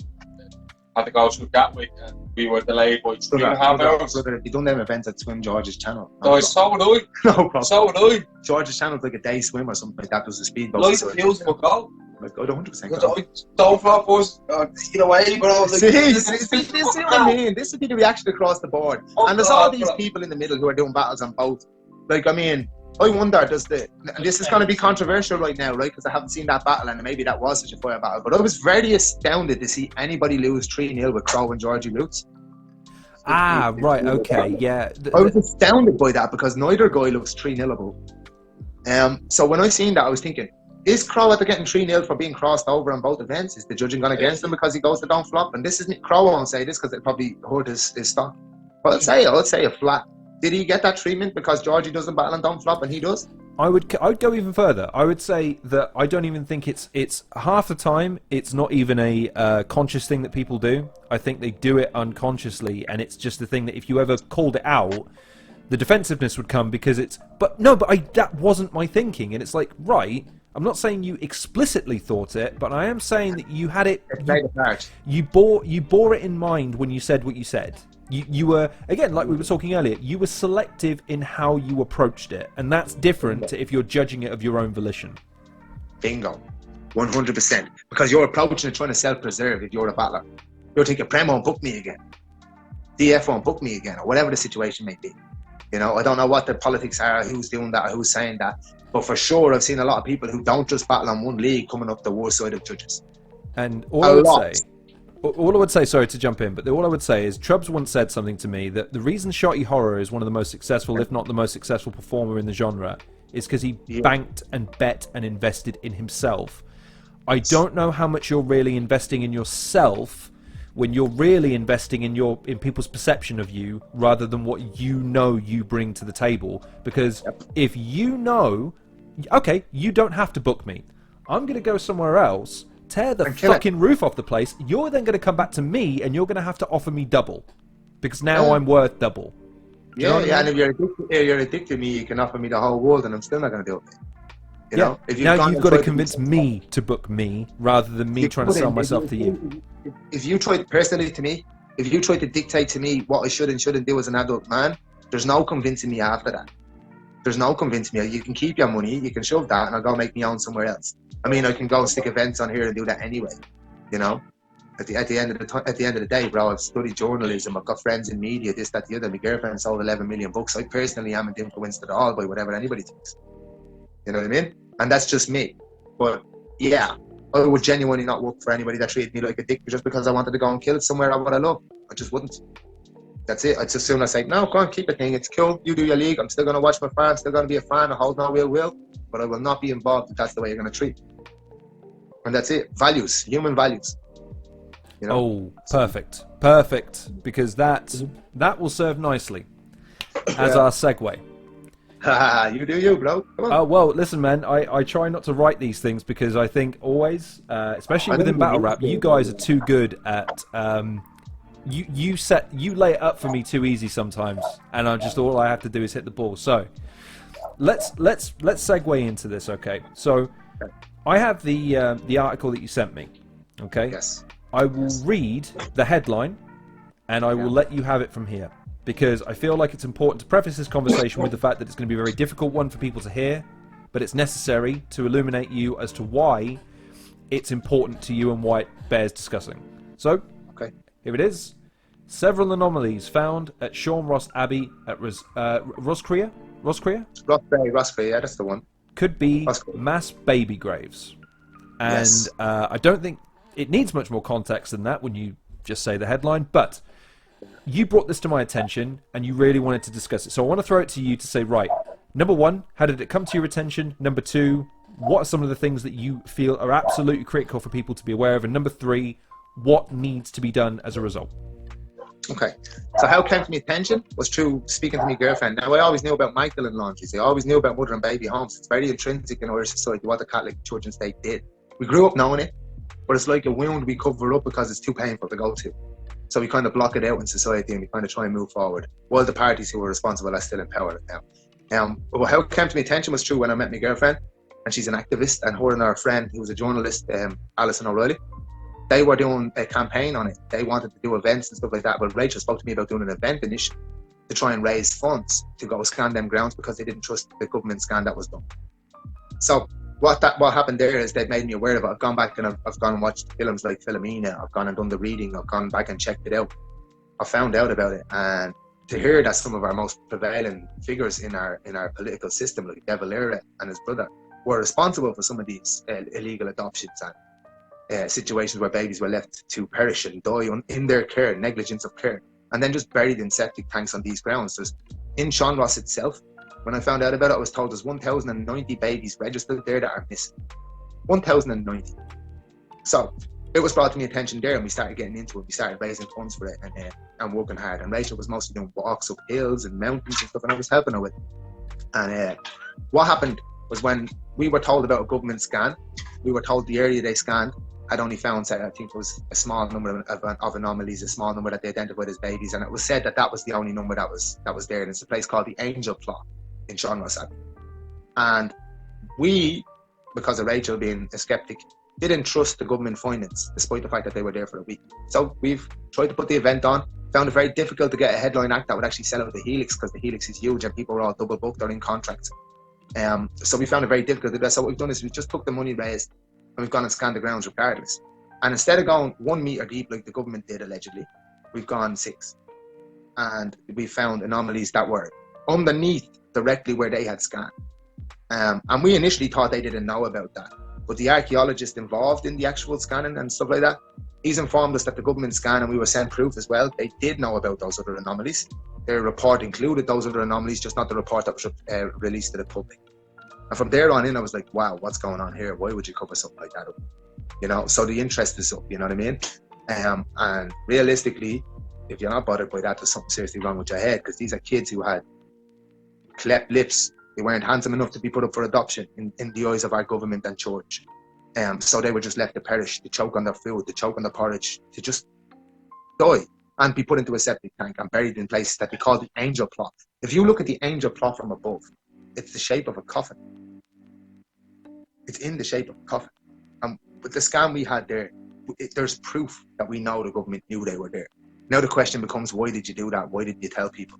And what about these survivors and victims who waited years for answers, many, many decades for answers? And these guys have been so pit against each other. The survivors and victims, a lot of them we've spoken to, they're like, my story's worse than yours, my pain's worse than yours. They're pit against each other. And I think that was deliberate. You know what I mean? I think that was done to divide. And they've all bought into this guy, Roderick O'Gorman, who Rachel isn't allowed to say anything bad about, but he's an absolute asshole. He's supposed to be our Minister for Children, and he's supposed to be helping these guys to years, working with the survivors and victims in order to actually make sure scans and stuff were done. And the whole time he's obviously known about this stuff clearly, because otherwise, you know, we wouldn't have proof of that in reports, right? So we've gone behind their back, we've scanned there, we found stuff, we've made it public, we've had it in newspapers as you read the article, and then these guys have gone and completely ignored that because they were on recess, and then came back out and said, oh, we're going to steal the narrative now and do this scan ourselves, as if it wasn't already done. You know what I mean? And there's a lot here. Now, we were watching stuff in Canada where Indigenous people were going and they were digging up churches and stuff like that themselves and labeling it genocide. And over here, they were just trying to be like, oh no, it's just a thing that happened and it's the father's fault for putting the women into these homes. The church and state have no blood on their hands, which is bullshit, because the fathers didn't put them in the homes thinking they were going to be killed. Back then, the church would basically label you a bastard child, or a child born out of wedlock. Your family would shame you if you were a woman who had sex outside of wedlock. So the fathers done what they thought was right in the eyes of the church and state, because we were the most Catholic country on earth up until recent, you know. So when I started reading into it all, oh my God, man, I got heavily passionate about it and pissed off. You know what I mean? So from there on in, it was just one of these things where I took it very personal, being Irish. And as I say to people all the time, these are the same guys who like to charge you for smoking a joint a week, right? But they don't want to take any ownership for the negligence and the duty of care failing that led to the death of kids, the abuse of women. You know what I mean? And then they've gone and buried those kids and tried to cover it up and say there was less there than there was, which means they were more than happy to protect their own position and leave people wondering where their loved ones were. Never tell them, just to cover up their own thing. And so that's where it drew me in, dude. And yeah. Talk to me then about what it felt like and what was going through your mind when you were presented with a certain piece of information. Obviously, you then raise this money, do the scans in order to try and uncover and excavate just basically to either confirm or to refute the findings. And then the findings come back that it's on a scale you couldn't have imagined. So not only are you having to deal with the fact that you're now the narrative and the scenario that's presented to you is utter bollocks, but also the scale of the travesty that you're uncovering gets bigger and bigger. The weight of that you're having to process in tandem with what can we do with it? What can we do about it? Talk to me about what it was like going through that. Devastating. Devastating. Myself and Rachel, we spent 2 years here, really, really struggling, my man. We'd had a lot of drinking. The more you'd hear about it, the more you listen to survivors, it takes from you, bro. You know you want to fight that fight, right? But I swear to God, man, it takes from you, because you're hearing about kids, and as an adult man or as an adult woman, to hear about that happening to kids, and to the fact that anybody could just sweep it under the rug, that really does make you lose faith in people. You know, these are the people we've elected. You know what I mean? And we've trusted in for centuries, since Fianna Fáil, Fine Gael. We've trusted these, our main parties, since Michael Collins was shot in Bale na Block. And what came out of Bale na Block was Fianna Fáil and Fine Gael. And those two parties to be responsible for that. And for De Valera to be over in Canada with the Indigenous people acting like one of them, even being an honorary member of a tribe over there, and the whole time knowing what he was doing while it was happening to those people too. The shock of that, to unravel everything you believed in your system, in your government, in any type of belief or trust or faith you could possibly have, to just be taken from. And to be standing there thinking, damn. And then to also feel like you're being shadow banned online, you're being reported online, it's purposefully stifling you. Because I can share a battle rap and get a lot of attention. I share a post about that and nobody will even know about it. The fact that these guys have gone out of their way to do that makes me really, really disillusioned and disheartened that who's running the country? You know? Who are we voting for? That's what I want to point to at this stage, because you've laid it on the line there, right? And it's not like you're coming to the table without evidence, and you're not coming to the table with, right, I'm not just outraged about what happened. I'm outraged because that was not what I and everybody else was presented with. Yeah. So now we're dealing with the cover-up, which as the saying goes, the cover-up is worse than the crime. Yes, it is. And then you're trying to rationalize and compartmentalize and then direct it somewhere so something can be done. But that used to be through official channels. But you're dealing with official channels that are compromised by what you've uncovered. Absolutely. In media, when I studied journalism, we learned that most papers in this country are state funded. So then papers even write too much that's against their estate, you get us funding pulled, and that's them in serious trouble. So realistically, the media that is supposed to be liberal media, you know that they can't even be liberal media, which is something I studied and was passionate about. Because in reality, there's someone holding your leash, and if you do anything, they'll pull the choke chain, right? And for that to be the case, you're like, man, it's a hopelessness, a feeling like no one hears you, a feeling like you're on your own. I reached out to my peers in communities, and I don't know whether it's too sore for them to accept that this is the thing, or whether they're just caught up in their own thing, or whether it's the overload of information thrown at you on social media or whatever every day that distracts you from it, or whether maybe you want to be distracted from it because it's a hard topic. I don't know what it is, but it was very difficult to feel like people were on our side, and you feel very alone. And it was only when we came to the conclusion that that would be a tactic to be made to feel alone, that we decided, you know what, we're just going to bite in the gum shield and keep going. Yeah, it's a shock to the system. Yeah, I've lost all faith in my state. Yeah, but guess what? I still know I'm on the right side, but I still know there's people there who need people to speak for them, right? I still know there's people there who've obviously given up on themselves and feeling like they're never going to get answers. And I just think those people needed a bit of renewed and vigor, someone with a bit of fight in them. And that would be my girlfriend, bro. Like Rachel. It's Rachel Kyo. If you want to look it up, she's a book dying to survive. She's been through some crazy shit, but she's the most inspirational person I know. So they deserved her, those survivors, those victims. They deserved that, bro, because she won't quit no matter what. And even with these odds, even with the circumstances. So I found someone to believe in other than me church and state. Her and Paddy Houlihan, who was the fighter, Paddy the Hooligan Houlihan, who was with Conor McGregor. He's with her on this as well. He's actually an independent counsellor right now, the dog. To see him fighting for us, to see him uncorruptible, to actually believe someone can get in there and do that, restored a bit of that faith for me. Not in the two official parties in our government, but the fact that some people can come from us, go in there and not be corrupted and fight that fight with us, to risk his name, to risk his reputation and do it with us, helped me restore a bit of faith, man. So it felt like a shock at first. It felt like isolation and loneliness after that. It felt like 2 years of nothingness. No one wanted to help us. And then it felt like, wow, there's a light at the end of this tunnel. There are people listening. There are people who have us. And that restored faith for us. So shout out Paddy Houlihan. Never choked me out. You're a great MMA fighter. But shout out you, dude. So without people like him, I'd have no faith, bro. So it was horrible to go through that, and it was very isolating. But I want to. What must be hard is because when we were discussing this, you sent me a. You need to Google this because it relates to a person who they made a movie about. Yes. I understand that there's something to be said about the fact that someone took a story, made a movie out of it. There's also something to be really mad about that, because someone's prepared to profit off of a story that speaks to humanity. But when it comes to, right, great, you've made your money and there's a story. Can we deal with the victims and the people that have suffered now, please? Can we address the problem now? Can we focus on what's important now? Can we take ourselves out of the equation and actually look at how it affected these people who didn't deserve it? Done no wrong on nobody. Yeah, of course. Of course. Can we stop making it about ourselves? Stop trying to cash in on other people's misery? The problem is the world is full of it. It's full of it. People will say they align with these values when really they align with their brand, they align with the followers they get on Instagram, they align with the followers, the likes, the clicks they get on Facebook. They're not in it to help. You know what I mean? Yeah, that's difficult, but it's also true. And sometimes you need to face the truth. And like I said, the reason I'm able to support my girlfriend and so proud of her is because I know that ain't up. Because she came into this with a following, she came into this with a best-selling book, she came into this having made her name, and it wasn't like that. She'll stop and talk to everybody on the street. She loves people. She doesn't want anything from it. To meet people like that, dude, and then to see Paddy Houlihan risk his job, you know, to have the whole parliament or whatever government turn on him in terms of that topic for doing it, to risk it, to stick his neck out for us, to have those people to follow, that's the people I cling to in all the cloud chasing and all the bullshit. I just cling to the people that are, you know, real recognise real, right? So I try to recognise real and cling to those people instead of letting the other stuff bother me. But I have to say to Rachel all the time when people reach out to get involved, I'm like, check her following, check what she's normally about, he's normally about.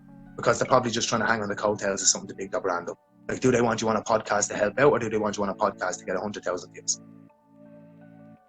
You know? And that's where I want to also guide it, because you ultimately, however you're trying to address this issue, either retroactively or proactively, like, you know, if there's a hereditary or an ongoing issue that can be rectified as a result of these findings, and indeed any action that's taken, right, that's one thing. But ultimately it comes down to support, and you're trying to bring people into the light. I guess my question is, what's it been like trying to do that with a topic and like I said, the fact that, look, they made a movie about it, so clearly it's a topic that can be broached in the in popular and in regular consumer media, but people are saying, oh yes, but there's a time and a place. And again, you're dealing with a topic that's inherently rooted in corruption. There isn't a time and a place when a corrupt system is the thing guiding the process. So the question becomes, how do you embed this in the public, or at least wider consciousness, in such a way that you can now start to get traction in getting real, in either change or at least some kind of, right, someone needs to be held accountable for this? How do you how are you doing that? How do you do that? Well, we really did think the media was the way to go about that, in terms of we had a few friends in media that we thought would genuinely run it and shine a light on it. But again, that was just ignored as if it was never spoken about. The article I even showed you was just forgotten about a few weeks later, you know? And the truth is, man, it feels sometimes like sweeping leaves on a windy day. So I suppose the only certainty I have in my head is the fact that there's no quit. You know what I mean? I don't know how. All I know is I'm not going to stop, and neither is she, until we do. So sometimes the how will have to be the next thing in front of you. The next move to make will be decided sometimes by your opponent in a game of chess. So we were waiting for the recession, for them to finish their recession, to end recession and to broach the topic. And instead now they've gone, oh, we're going to scan these grounds and blah, blah, blah, and completely ignored the narrative. It's like, yeah, go ahead and do that, but it's already been done, and it's already public knowledge, and it's archived, it's there. But it genuinely feels hopeless, bro. But the only thing I know is to just keep on going, because eventually, man, if you just keep on smashing the glass, it'll go through, you know what I mean? So I suppose being a dog with a bone is the only option left, man. I understand that it can feel hopeless sometimes, but what I would say to that, and I'm sure you'll agree with this, and I often, when I'm talking to people about wider systemic or societal problems that are very much, when you talk to some people and you talk about a problem, the reaction you get is usually, yeah, I know, but what can you do? And you want to tell them, if you and everybody did something, things would change. But because you and everybody goes, well, what can I do? Right, you're looking at it completely the wrong way. If you and everybody believe the same thing, you don't really need to do anything other than speak. Just speak. Remember that saying? Was that Churchill saying, all it takes for evil to prosper is good men to do nothing? 100,000%. That is something that I abide by. As far as this, there's a time and a place, and there's a way of doing. Right? No, there's how you want to process things, and then there's how we're going to process them, because we tried it your way, and this happened. Yeah. And it was covered up for so long and nothing happened about it. So you don't get a seat at the table when it comes to the discourse now. We set the standard and we set the agenda for the discourse in terms of how long it takes and when we're done. Yeah. Like I said, man, this is why we've had to go to the EU to report to the European Commission.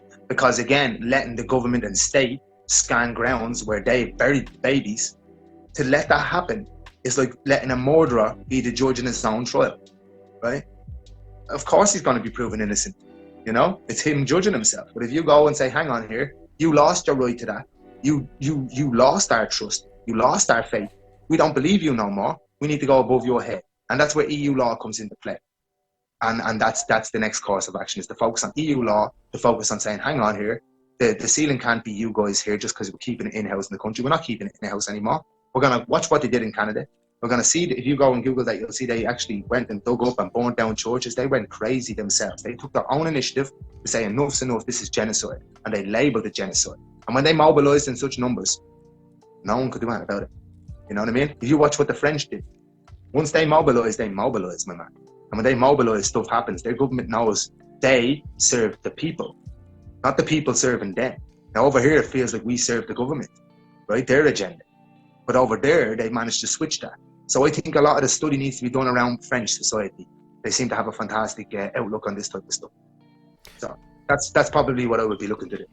So that was going to be like the kind of continuation of that is, what do you think should be, I don't want to ask what's realistic, because who knows, what is the ultimate goal of your endeavours and your actions when it comes to this? What are you hoping is the outcome ultimately in terms of justice and in terms of holding people to an account? Well, what I hope happens is that there's enough support behind it at some stage to lay proof, first and foremost, of guilt, and then to lay the blame at the people who deserve the blame at their feet, and for that accountability to be forced on them, not for them to have a choice in the matter or to dictate their own terms. For us, the people who put them into that position, to force accountability on them because the proof is undeniable, right? So that would be the ideal course of action, for them to go, okay, this and this person were responsible for it. We now have to acknowledge that there's undeniable proof in front of us. It's time for ownership, and it's time to make sure this doesn't happen again. Would be the ideal scenario. The main thing I want is closure, and I'm sure my girlfriend, I know she's the same. Closure for victims, closure for families associated. So closure would be the ideal outcome. And 100%. Oh man, I'm so glad you, because that's probably, it's not the worst thing by any stretch of the imagination as far as the experience of it all, because just the description of it is fucking heartbreaking. That's it. But man, for the people that are still around, that lack of closure ruins your life. Imagine going to your grave with that, bro. Having lived your whole life dominated by that narrative and never escaping it, never having answers. You know, imagine a parent losing their child and never knowing where their child was, and never finding out. You know, how could that be? And to go to their grave not finding out. You know what I mean? Who deserves that? Why would someone deserve to go through that? And why would someone else feel like they feel protecting themselves is worth putting someone else through that? You know, that's absolutely disgusting, because what you're saying is how I feel and my status is more important than what you're going through for your whole life. That is a huge problem. These people need to learn they work for us, not we work for them. They're there because we put them there. They're there because of our votes. They're there because we pay taxes. They work for us. It does not work the other way around. And it's time people wake up and start realizing that the minority is the people like them, and the majority are us. And if the majority wants something done, it will be done. That's it. There's nothing anybody can do about that. You know, you go back to the mob, when Caesar took the mob from Rome. You know, the Senate were all about protecting position, and Caesar went straight to the people. We speak about Caesar to this day. Name 5 people who were in that Senate. You know? So I'd say that's how it works. You know what I mean? And in reality, what we need is to let people understand you're not helpless. You're the majority. You are the majority. You do have the power to do something. You aren't on your own. You don't get to turn around and go, hey, what can I do about it? Everything. You can do everything about it. You can believe in yourself. You can mobilize with other people. You can be passionate, and you can actually take things into your own hands the right way. Obviously, no bloody riots and weird shit. Fuck that. No negativity. But you can the right way, take a stance, follow that through, support each other and stand like brothers and sisters in arms, and make sure your country's cleaned up. Make sure the right people are in power going forward. Make sure there's no repeat of this. We can do that, but only when we understand we can do that. But we can't do it without that belief. And they enforce the belief of helplessness on us, individuality as you're on your own, such as things like lockdowns and isolations. You know what I mean? Those things there separate people. We are pack animals. Nobody ever hunted an animal back in the day without a group of men and spears. It wasn't just one person. Together, we are everything. Isolated and believing we're isolated, or nothing. And actually, it's great because I love Harry Potter, man. I'm a nerd. It goes back to Harry Potter. And he's talking to the girl, Luna Lovegood, right? And he's like, I just feel alone. And she's like, yeah, well, if I was Voldemort, I suppose that's how I'd want you to feel. I'd want you to feel alone. You know what I mean? I'd want you to feel like you were helpless. But the truth is, you're not. You're not. The man beside you is going through what you're going through. The woman on the other side, she's going through. You know? The LGBT community are going through what you're going through. Everyone's going through what you're going through. But they'll pit us against each other on beliefs, on choices, on race. And that's what they'll do. They'll pit us against each other as if any of that matters, when in reality, they're just scared that us all together will figure out the truth, bro. That's the truth. And the truth is that the minority are the minority, you know? And the minority will never win a vote. The majority is why a vote gets carried. And we are the majority. You, me, all these people, we are the majority. You know what I mean? So it's just time for us to start realizing that, bro. But unfortunately, we don't really have the platform to mobilize people in such a way. And if you did, there'd be some people in the 13% that ruin it for everybody that would radicalize it, make it terrible, and allow them to say, this is everybody. This is how they're all doing it. Or they'd villainize you in some way, like you've seen with other protest groups. Exactly.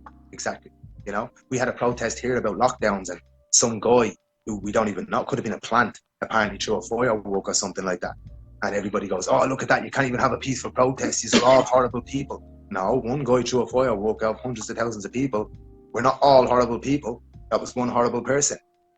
That's not how this works. But they will dive on that all over the front page news. But they won't dive on this and put it all over the front page news. You know? Oh, a firework was so bad, but burying children? No, we won't talk about that. Are you serious? Like, are you actually serious? Can you understand the warped logic behind that? And people just swallow that. They swallow that. Isn't it terrible what he's doing? No peaceful protest, and he wasn't even wearing a mask. That's crazy. So what about the mask?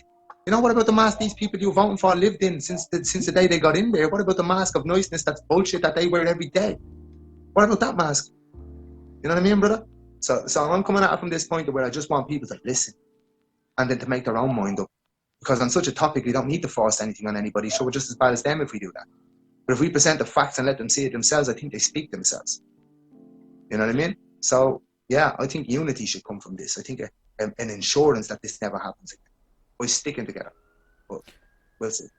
Talk to me, though, about... Because I understand it might have felt hopeless, and it might have felt like you've lost more ground than you gained even throughout the process. But talk to me about some of the moments that have given you cause to rally, that given you these victories that might ultimately feel minor, but are it's like evidence in a case. No one victory is meant to signal overall victory. This is foundations I'm laying brick by brick to ultimately overcome this. Talk to me about some of those moments. Was comments when people text you and say you're doing God's work, we're supporting you, we're with you, and you see them sharing your posts, and these people, you look at them and you're like, there's hope. There are more of you out there. There are more like you. Most people are like you. Bar 13%, most people are like you. And if we can just get this to them, they will also support us. But those messages of support might seem small to some people, right? They might like people just liking posts and looking for a bit of attention. I think it's speaking to me, I'm not that guy, right? But when you see it on this topic and you see them support you here, you're like, my brother's in arms. Every little comment, every single show of support, all those people that went out and done moonwalks, climbed hills, done yoga classes, went for sea swims in the middle of winter in Portmarnock Beach, all those people, they gave us hope, brother. They gave you hope because you're like, you people didn't need to do this. You didn't want anything for this.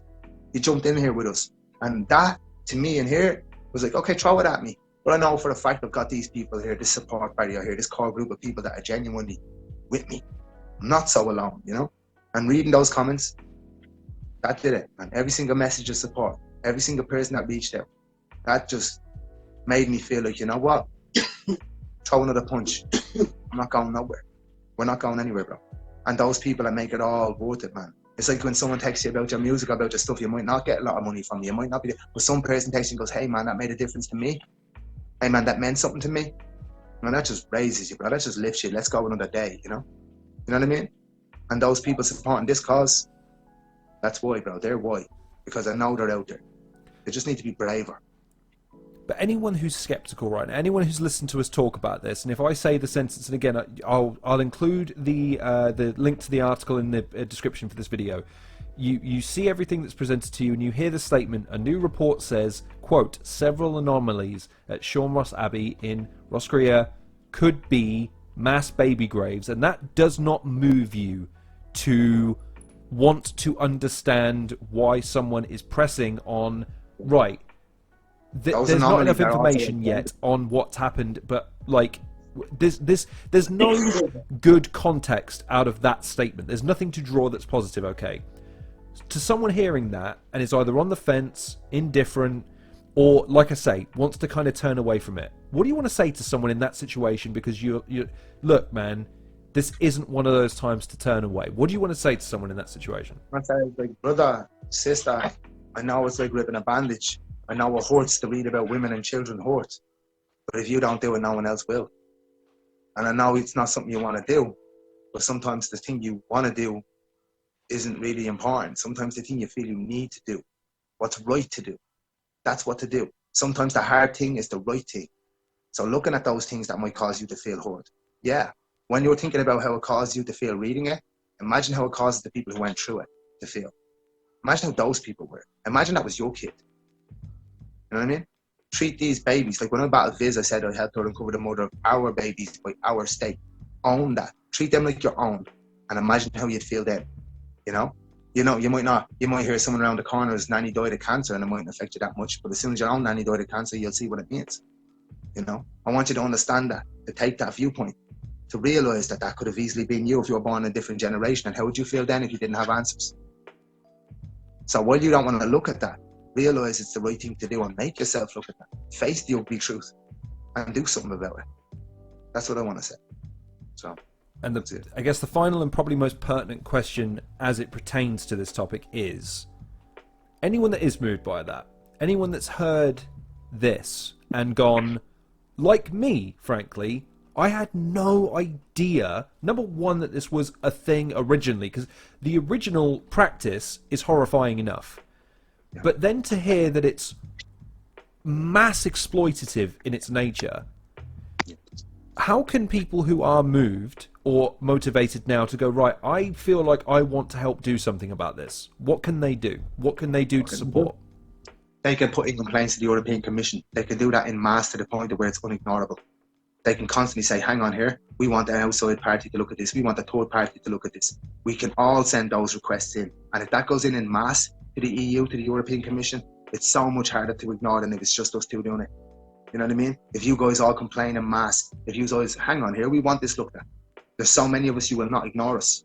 If that happens, things will change. But without that happening, nothing will change. These people will sit there and wait for answers. Many of them have maybe, 5-6 years left of life, if lucky, because they've been around so long.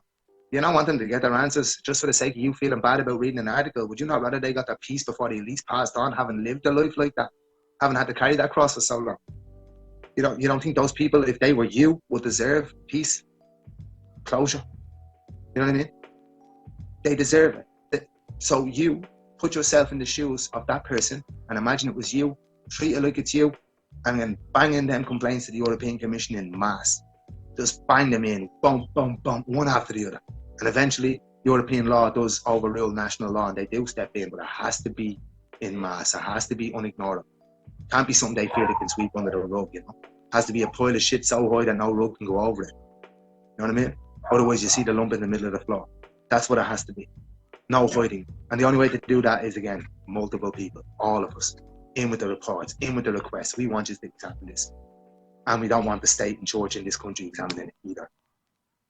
Even Angel wants that. His little baby Rottweiler right here who just robbed half my chair. Am I right, baby? Huh? Yeah. Douche. It's always difficult knowing how you navigate the exit of a subject like that, because it's it never feels pertinent to kind of segue into and now something, because it's disrespectful, but it's so it's you do sometimes see that in some sort of like podcasts and stuff where it's like, okay, talk to me about your cancer survival. Okay, oh man, that's terrible. Right, I hear you've got a new soda out, and it's like, yo, right, Boy, about the Brian, right? Slow your fucking roll, chief. Like, gauge the temperature of the room, or at least, I tell you what, if you're gonna let the mask slip, jump behind the stage before you take it off. Do you know what I mean? Like, show some respect to your audience and the subject. Give it the gravity it deserves. Do you know what I mean? So put some weight on it. And look, man, I'm going to throw this out here now. I want to have you back after a period of time once you've had a chance to get some traction with it, because I'd like to hear how things are progressing.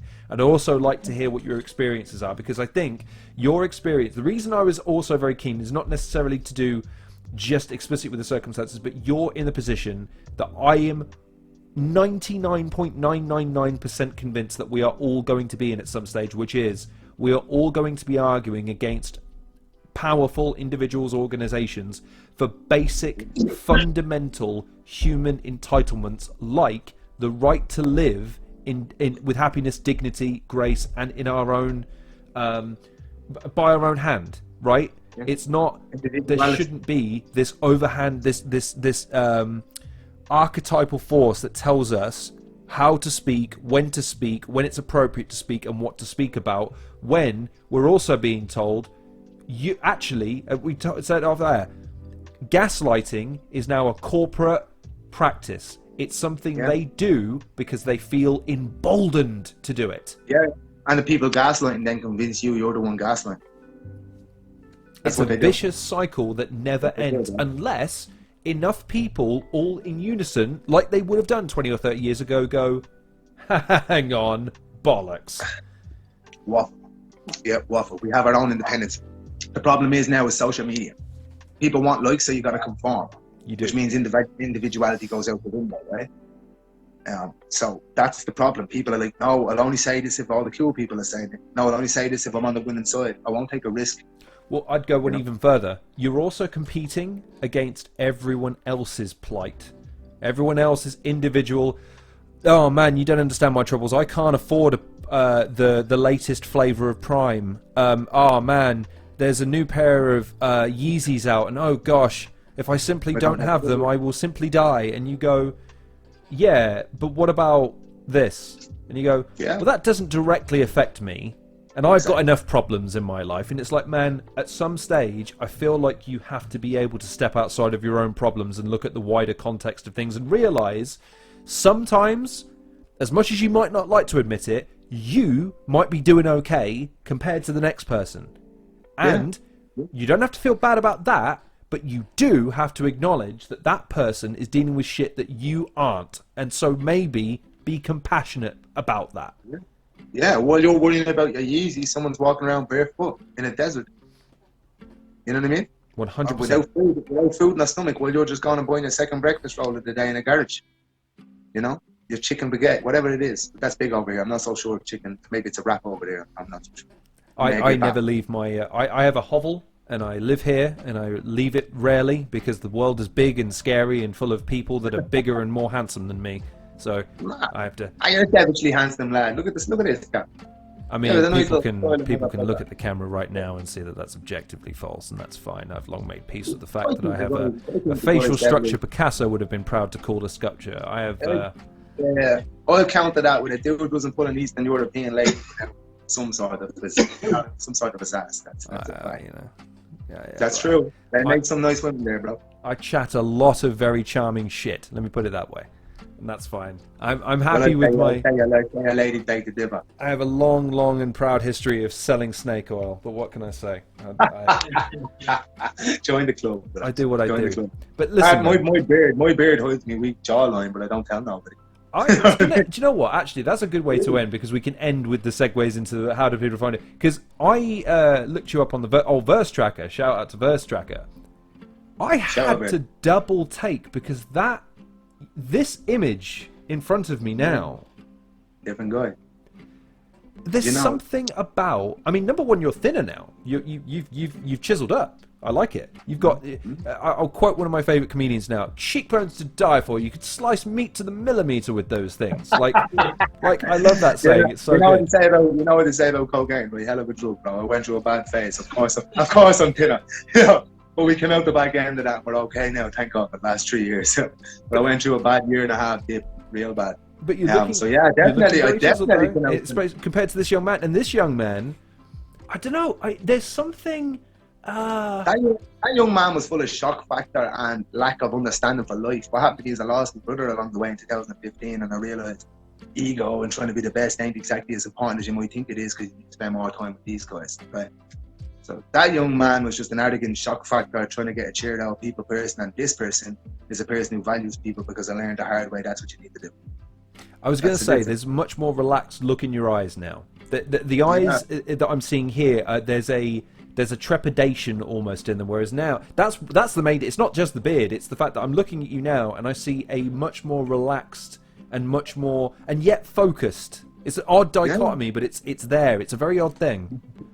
Yeah. When I was a kid, bro, it was a hard head. I was just like, whoever's in my way on this scene, get the hell out of my way. In Ireland, I was like, I'm smashing it. I don't care about nobody's feelings, nothing. And you could see it in the eyes then. Whereas now I'm like, come on, dude, we're putting on a show for fans. I still want to whoop your ass because I want to be deadly at this. But at the end of the day, I got no personal problem with you. Whereas back then, I could differentiate character from person. You know what I mean? I was so immersed in the both of those two things being the one thing. And as right now, I can separate Dean from the character. No problem. Oh, well, I've had to work on being softer. I used to have a lot of the I used to walk around with that sort of murderous frown a lot of the time, because I just thought, like if I mug, people will think I'm not to be messed with, right? And it's like, do you know what, man? Yeah. Nah, be confident. Just be confident in yourself, and you'll do just fine. Be assured, and you should be, because you're fantastic at your job, man.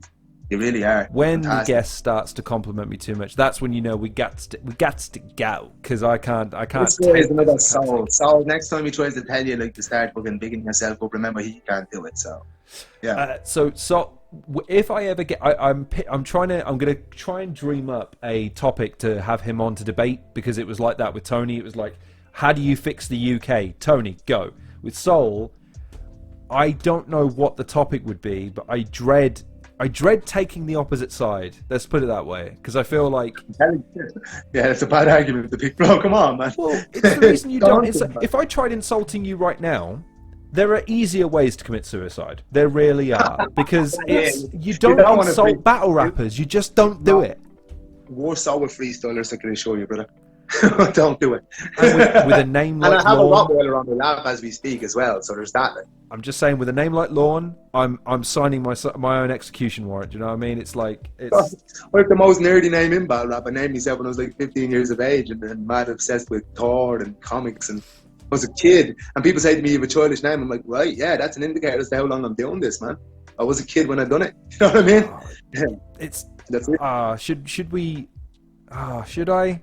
Okay, I tell you what, this is a good way of ending the show, because then I can make sure that we all end on a nice happy note and no one needs to lose face except for me. I did try rapping at one point. Okay. The 8 Mile thing happened, and of course we all then... That's why I got punched in the face loads, because of Rocky. But it was like, we all suddenly got it in our heads, hey, we could do that. And then three of my mates and me all got together. It's like, do you know what we should do? We should have like a group, right? What should we call the group? I know. We'll call ourselves the Anarchy Crew, and we'll all have names that are like that. So do you know what my name was? MC Manic. Right? I know. Well, yeah, but then compared to Rapthor, that's not bad. But then it sounds like a boy band group when the next guy is, and then there's MC Chaos, and then there's MC Havoc, and then there's MC Wreck or whatever it was, and I'm like, that actually sounds like a Marvel movie as well. We could have collaborated here. We could have got Hulk involved too. It's that thing, though, dude, of you go, wow, I'm so glad I dodged a bullet with that, because I could now be talking to you as, hi guys, MC Manic here. Fucking hell. I didn't dodge the bullet with that. I'm like, hi guys, Rapthor here. I think it's sick. You dodged the bullet that lodged in my head, my man. You know what I mean? No, I think it's a sick name, frankly. It's better than MC Manic. Let's all be honest with ourselves. No, I beg to differ. This is why I insist on people calling me Dean in my downtime. It's like, come on, man, I have to enjoy that there, but like, leave me here. You know what I mean? I'm the same, dude. I'm the same. Well, listen, man.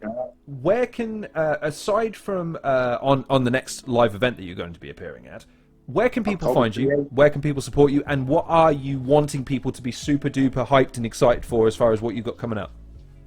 We got, hopefully now this comes out after our announcement, but we got the launch of DFI, our original Battle League, coming back here October 28th. We have our venue booked, we have our acts booked, we have a promo done, we have merch done, we have the whole lot done.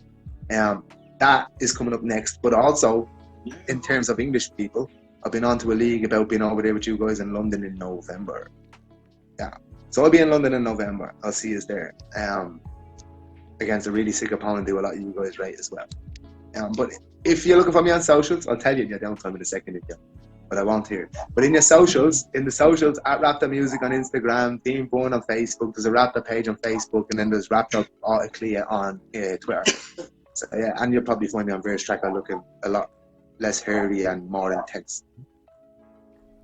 All of those links will be in the description below. If I remember, I will superimpose that image in the so you can. In fact, if I can have it hovering next to you as you're talking, that would be great. But I don't put much faith in my editing skills for that. But look, that was I knew it was going to be at times a little bit difficult to navigate, man. But I want to say that is about as brilliant as I could have hoped you to know, because at no point, and I want people to remember the way he was speaking there, at no point was he vitriolic or overly lambasting of anybody.